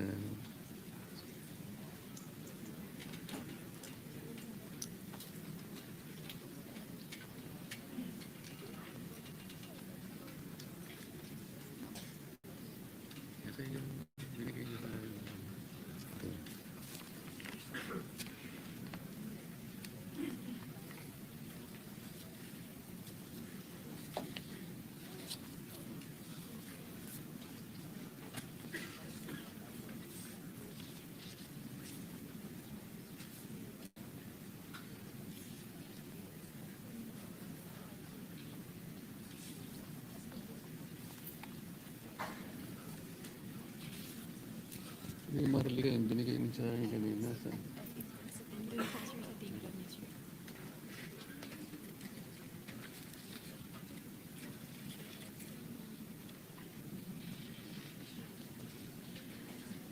Sa Maharlika po, actually, hindi pa ho ganun karami ang kanilang investments dahil sinisigurado rin ho nila,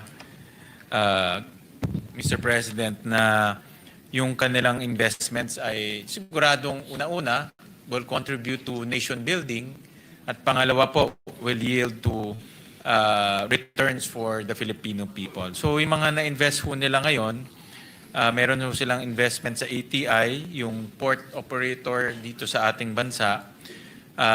Malapit na raw mag-close yung NGCP investment ho, which I agree dito dahil kailangan ho natin may eyes and ears sa NGCP. Meron ho rin silang bridge financing sa isang mining company at the rest puro government security. So ito lang po yung tatlong kumpanya na meron ho silang ka-transaction. Alam ko po itong tatlong binanggit ninyo, Mr. President. Ang akin pong gusto sanang malaman, ganito po ba ang naging pag-asa natin? Sapagkat yung perang inilagay natin para maging Maharlika Investment Fund, kinuha po natin sa dalawang development banks. Ang karamihan po ay kinuha sa Development Bank of the Philippines at yung iba ay sa Land Bank. Pwede ba nating sabihin na kung hindi kinuha doon sa mga bangko na yon, na ang perang yon is devoted to development, at ikukumpara natin itong tatlong ginawang investment so far ng MI ng Maharlika Investment Fund, masasabi ba natin na nagtagumpay tayo kung ikukumpara sa potensyal na nangyari sana kung hindi natin kinuha sa mga bangko yon at sa iba pang mga pinagkuhanan nating sources? Ang Maharlika po, meron din ho kasi silang nation building function, Mr. President, at kasama rin sa kanilang mandato na mag-invest sa mga they call high impact sectors key to national development. So energy, agriculture, mining, infrastructure, social infrastructure, at the climate, Mr. President. So, and ang konsepto ho ng isang sovereign wealth fund, dahil sa laki ho nila, no, makakakuha sila ng mas magandang deal dahil malaki ho sila. At pangalawa ay makaka-invest ho sila ng, sa mga sektor na hindi kaya po mag-invest yung mga bangko. Kasi yung Development Bank, DBP at Land Bank, mga bangko ito, so pautang lang. Ang Maharlika, pwede ho silang bumili ng equity. So pwede nilang gawin ito nang hindi ho nagagawa ng mga development banks. Malinaw naman po yun, Mr. President. Ngunit ang sinasabi ko, halimbawa, kung walang Maharlika Investment Fund, nanatili yun doon sa mga traditional na bangko na sila po ang naglalatag ng mga development funds para paunlarin ang ating ekonomiya. Mas nagampanan kaya nila yung ginawa nila kung ikukumpara sa output ngayon ng Maharlika Investment Fund na wala pa po tayo talagang makitang quantifiable na benefit sa ating ekonomiya. Halimbawa, itatanong natin, ilang porsyento ng public o ng private ng poverty incidence rate ang na-reduce dahil nga ipinasok natin ang Maharlika Investment Fund? Meron ba tayong mga detalye masasabi ngayon? Kasi napaka-importante nun. 250 billion pesos. In-expect ng bawat isang Pilipino na nung ginawa natin yon, merong balik sa atin. 2 taon na ang nakararaan. Paano kung iniwan natin sa 2 bangko? Baka naman, mas lalong nagamit ng bangko. Yan po yung aking gusto sabihin. Well, Mr. President, ang bangko kasi may mga bagay na hindi nila kayang gawin, like mag-invest po in equity, Mr. President. And then number 2, Mr. President, kung iiwan ho natin to sa bangko, ang kanilang pwedeng gawin, magpautang o mag-invest sa government securities dahil ho hindi sila pwedeng mag-invest sa mga kumpanya, Mr. President. So, ako naman, Mr. President, ang pananaw ko ho dito dahil alam ko na nag-iingat rin ang Maharlika sa pag-i-invest, no? At sinusigurado nila kasi the twin mandate, no? First is national development, second returns, no? So talagang pinipili nila yung industriya na papasukin nila o pag-i-investan nila para mas sigurado nila na itong twin objectives ay ma-reach nila. Pero tama ho kayo na dapat rin na magkaroon ng oversight para makita natin kung talagang productive ba itong Maharlika Investment Fund at kung talagang nagagampanan ho nila yung kanilang mandato or objectives. Isa sa kanyang mandato is national development. Kaya nga po tinatanong natin, if we can exemplify yung investment niya na 20% stake sa National Grid Corporation of the Philippines, ilang employment po na-create niya? Itong investment po sa National Grid, sa aking opinion, Mr. President, is both a national security plus national development objective dahil kailangan ho naman talaga natin ng mata at tenga sa loob ng National Grid dahil natural monopoly ho ito. Hindi po maintindihan ng tao yun eh. Sasabihin natin sa kanya, national security. Pero wala po kaming trabaho eh. Ganun po maintindihan kasi ng karaniwang mamamayan. Kaya ko po sana, ipinipilit man lang, kahit pa paano meron silang maibigay na naging bahagi na ng investment na yon na i-contribute nila sa national development. Yeah, in tangible terms, kitang-kita natin.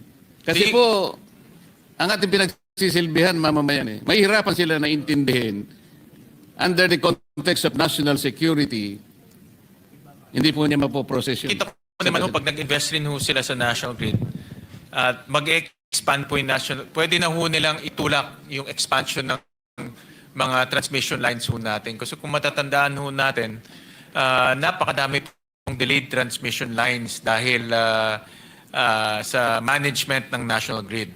So ngayon dahil meron ng equity po ang gobyerno, pwede na rin nila itulak yung expansion ng transmission lines at doon na ho natin makikita yung construction activities, expansion activities, may mga trabaho na malilikha rin po nitong mga construction activities. Pero tama ho kayo, kailangan ho talaga ng oversight dahil dapat singilin ho natin sila, lalo na pagdating ng 2026 dahil 3 taon na singilin ho natin sila kung ano ba yung kanilang na-contribute sa ating bansa. Tama po, Mr. President, kasi 250 billion pesos. 2 taon na po nakararaan. Ang balita ko po, yung mga opisyalis nito ay napakalalaki ng mga sweldo.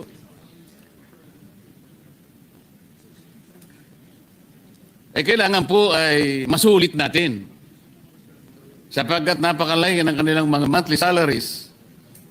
Nabigla nga po ako ayoko na sabihin dito Siguro naman ay makapagdetalye sila. Sapagkat ito pong perang ito ay pera ng ating mga mamamayan. Sila ay naniniwala na kailangan maipaliwanag natin sa kanila, saan nyo dinala yung pera? Ito ba ay nakabahagi ba kami? Sa anong paraan kami nakabahagi? Yun po yung mga tanong na gusto nila na mabigyan ng konting o kaukulang sagot, Mr. President. Si Secretary Recto po ang ex-officio chairman ng Maharlika Investment Fund at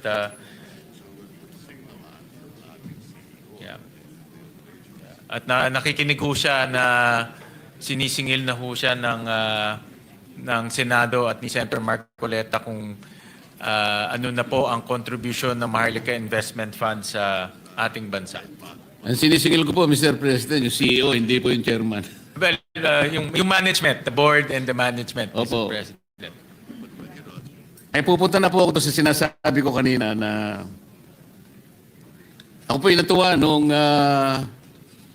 briefing po ng DBCC at noon, kasama po yung DBM, ang DOF, na kung saan ay bahagi ko, Mr. President, yung balakin ng representasyon ito na yun pong mga ayuda na pinamimigay natin, sari-sari po yun.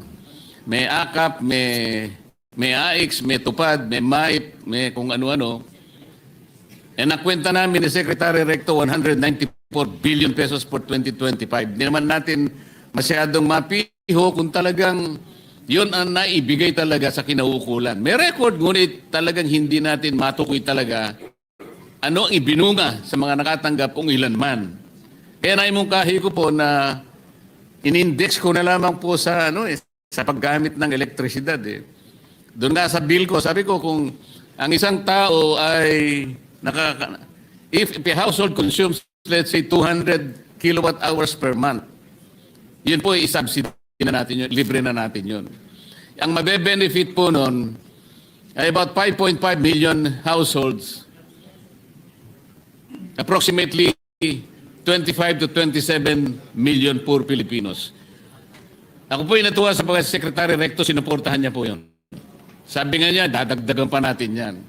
Ang pangalawa po, Mr. President, ay minungkahi po namin na tanggalin na rin natin yung 12% VAT sa sale ng electricity. Mr. President, ako po ay gumawa ng isang madali ang pag-aaral.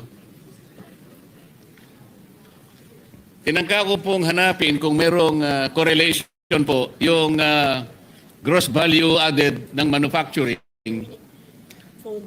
at saka yung taxes on production on imports and taxes on income and wealth. Pero dito, ang sinasabi ko lang po, yung 12% VAT sa electricity. At ano naman po ang correlation niya sa export ng ating bansa. Lumilitaw po merong positive correlation. Ang ibig sabihin po, pag na-reduce pala yung VAT, ang pinilalaban ko lang mo, initially po ay sa elektrisidad lang. At kung sakali naman ay may baba pa rin natin sa iba-ibang mga sektor, ang una po palang makikinabang dito ay mabuboost natin yung foreign direct investment. Siguro napakarami ang pupuntang investor sa atin. At pati manufacturing sector na ngayon po ay lethargic. Alam naman po natin. Ang ating economy po, Mr. President, is a consumption-driven economy.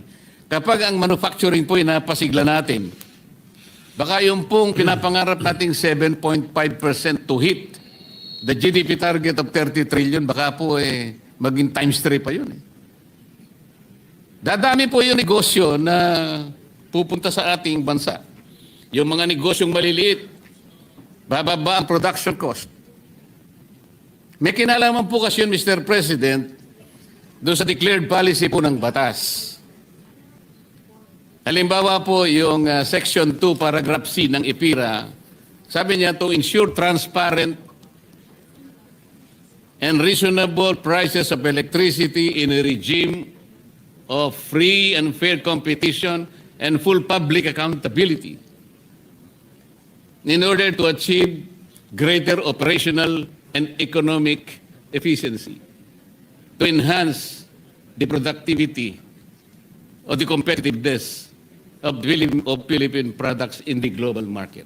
Ano pong ibig sabihin? It promises the competitiveness of our Philippine products. So, lalaki po ang export talaga. The economic efficiency. Sinasabi po talaga. Ito yung declared policy ng batas. Kung sakali po na pag-isipan natin, halimbawa, nandiyan naman ang DEPDev. Bakit po hindi natin aralin na kapag binaba pala natin, umpisan lang natin ang elektrisidad, dahil po, yung IPIRA, tingnan po natin ang kanyang original version.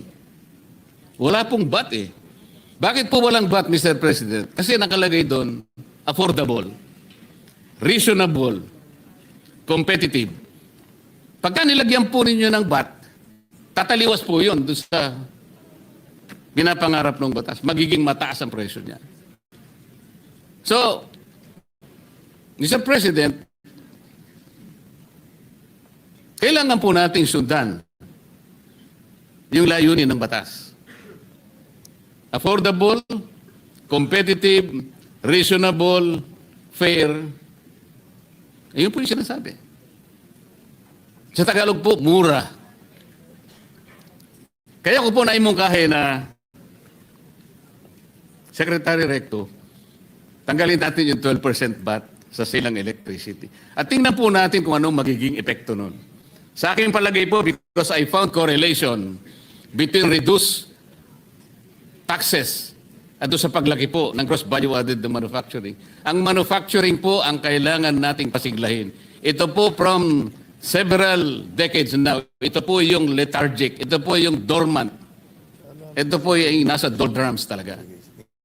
At kung ito po ay mapasigla natin, marami pong trabaho makikreate, maraming negosyong tatayo. And we will arm our people with increased purchasing power. Lalaki po yung kanilang personal disposable income. Marami silang mabibili. Lalaki po ang sales ng lahat na mga gustong magtinda. And this is understandable.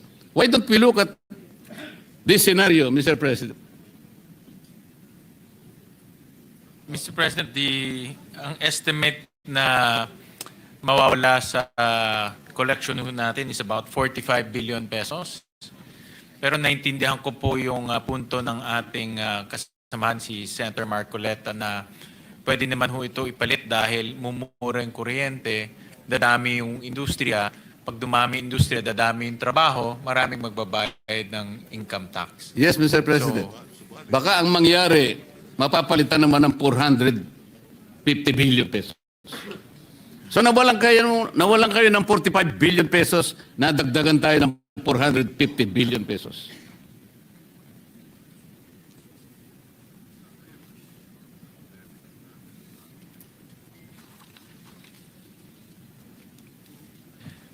Ito ho kasi magkakaroon ho ng impact sa ating collection dahil ngayon meron na ho tayong deficit of about 1.6 trillion pesos.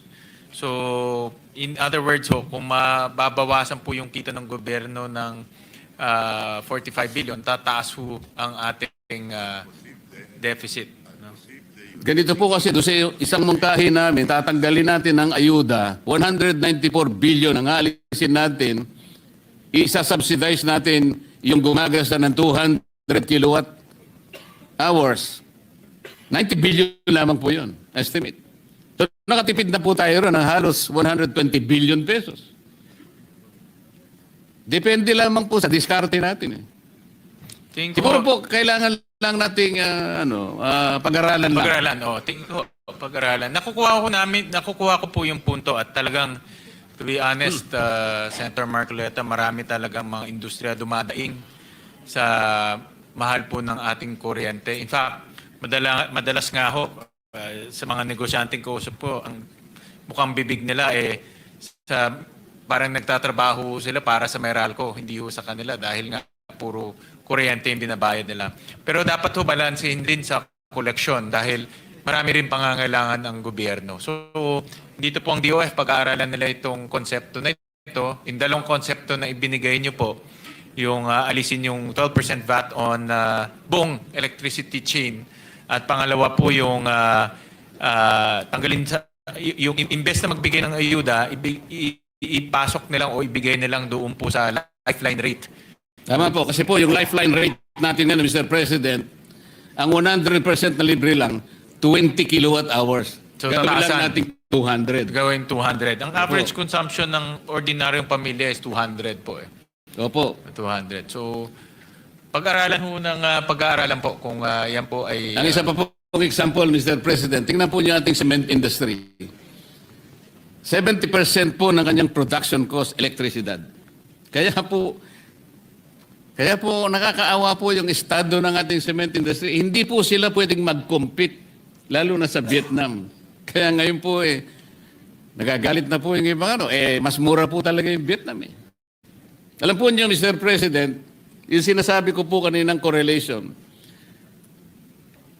nakakuha po ko ng time series from 2000 to 2024. Kaya 24 years po ang pinag-uusapan natin dito eh. Hinahanapan ko po ng correlation ang gross value added ng manufacturing, yung taxes at saka yung exports. Ibibigay ko po sa inyo ito para maaari po niyong tingnan, maaaring nagkamali po ako. Kung ako po yung nagkamali, ay gusto ko naman pong i-correct ninyo ako. Ngayon, kung meron naman pong konting may tutulong, baka sakali po. Sapagkat ito po ay halos 25 years po na time series po ito. Ang ganda ho yan dahil as a basic basic concept talagang yan po ang daing ng mga negosyante ho natin. Mahal po ang presyo ng kuryente ho sa atin. Kaya maraming salamat, Senator Marcoleta, at nag-iisip po kayo ng mga paraan para mapababa po yung presyo ng kuryente ho natin. Yan din po yung yan din po yung aking pakay nung tayo po chairman ng Energy Committee, mapababa yung presyo ng kuryente. May we know may we know from the distinguished gentleman from Tarlac, Senator Marcoleta, if he will be continuing? Will there be a second round, or you were about to terminate your interpellation? Tapos na po ako, Mr. President. Alright, Maraming thank you. salamat po. Thank you very much. Thank you, Senator Marcoleta. Maraming Because salamat. with great sorrow, we would like to inform everyone that our beloved colleague, mentor, friend, Senate President Juan Ponce Enrile has joined our creator this afternoon, just a few minutes ago. So, well, he has decided, he has dedicated his whole life, even until his last days, to public service, and we will remember him for his formidable intellect and compassion to the people, especially the employees of the Senate. So as we mourn his passing, we find comfort in knowing that the legacy of Manong Johnny will always live on, etched within the walls of this institution that he loved, and his service to the nation will be forever etched in the hearts of many Filipino. And Majority Leader, what is the tradition? Mr. President, I also wish to express my sincere condolences to the Enrile family. I had the opportunity to be his Majority Floor Leader in the 14th Congress. And so we could never forget his tireless efforts to always keep the image of the Senate at the level of statesmen and women. And we learned so much from the good gentleman from Cagayan. As a matter of fact, when he would speak to us, Mr. President, we were always at awe with his legal mind and this vast experience and knowledge of law and most of the statutes that we would be discussing on the floor. As a matter of fact, I could fondly remember him saying that whenever we discussed an old law, sabi niya, alam ko yun kasi I was a co-author of that law in 1970s or 60s. So, ganun ang stock knowledge, Mr. President. Mr. President, the traditions and historical tradition of the Senate is if our colleague passes away, particularly this time it's a former Senate President, we usually adjourn session and then resume the following day to give honor to our colleague who led the Senate for many years and well loved by our staff and members of the Secretariat. So that's the tradition, Mr. President. Yes, will it be acceptable to our colleagues if instead of an adjournment, we will be suspending the session until Monday instead of an adjournment? Because if we do so, then the continuation of the Yes. budget deliberations might That would be might my be hampered. motion, Mr. President, just to suspend. I'm sure Manong Johnny, if he were here, would have accepted and agreed. Knowing him, Mr. President, he probably is here with us today. Because I'm sure one thing that he's fond of in these memories is the memories of being in this August chamber, Mr. President. So, with the permission of the body, and I believe that nobody will object to this, is that we just invite back, before we suspend, we invite back the different agencies to come back on Monday, 1 p.m. Yes, the continuation of this, the agencies concerned will be on Monday at 1 p.m. That's correct, Right? Your Honor. Is that, so you are putting it into a Yes, motion? I'm putting it to a motion, Mr. President. I move to suspend session until Monday, November 17, 2025. I so move. All right, following tradition, the Senate is hereby, At 1 o'clock, the session is hereby suspended until 1 o'clock the afternoon of Monday, November 17, 2025.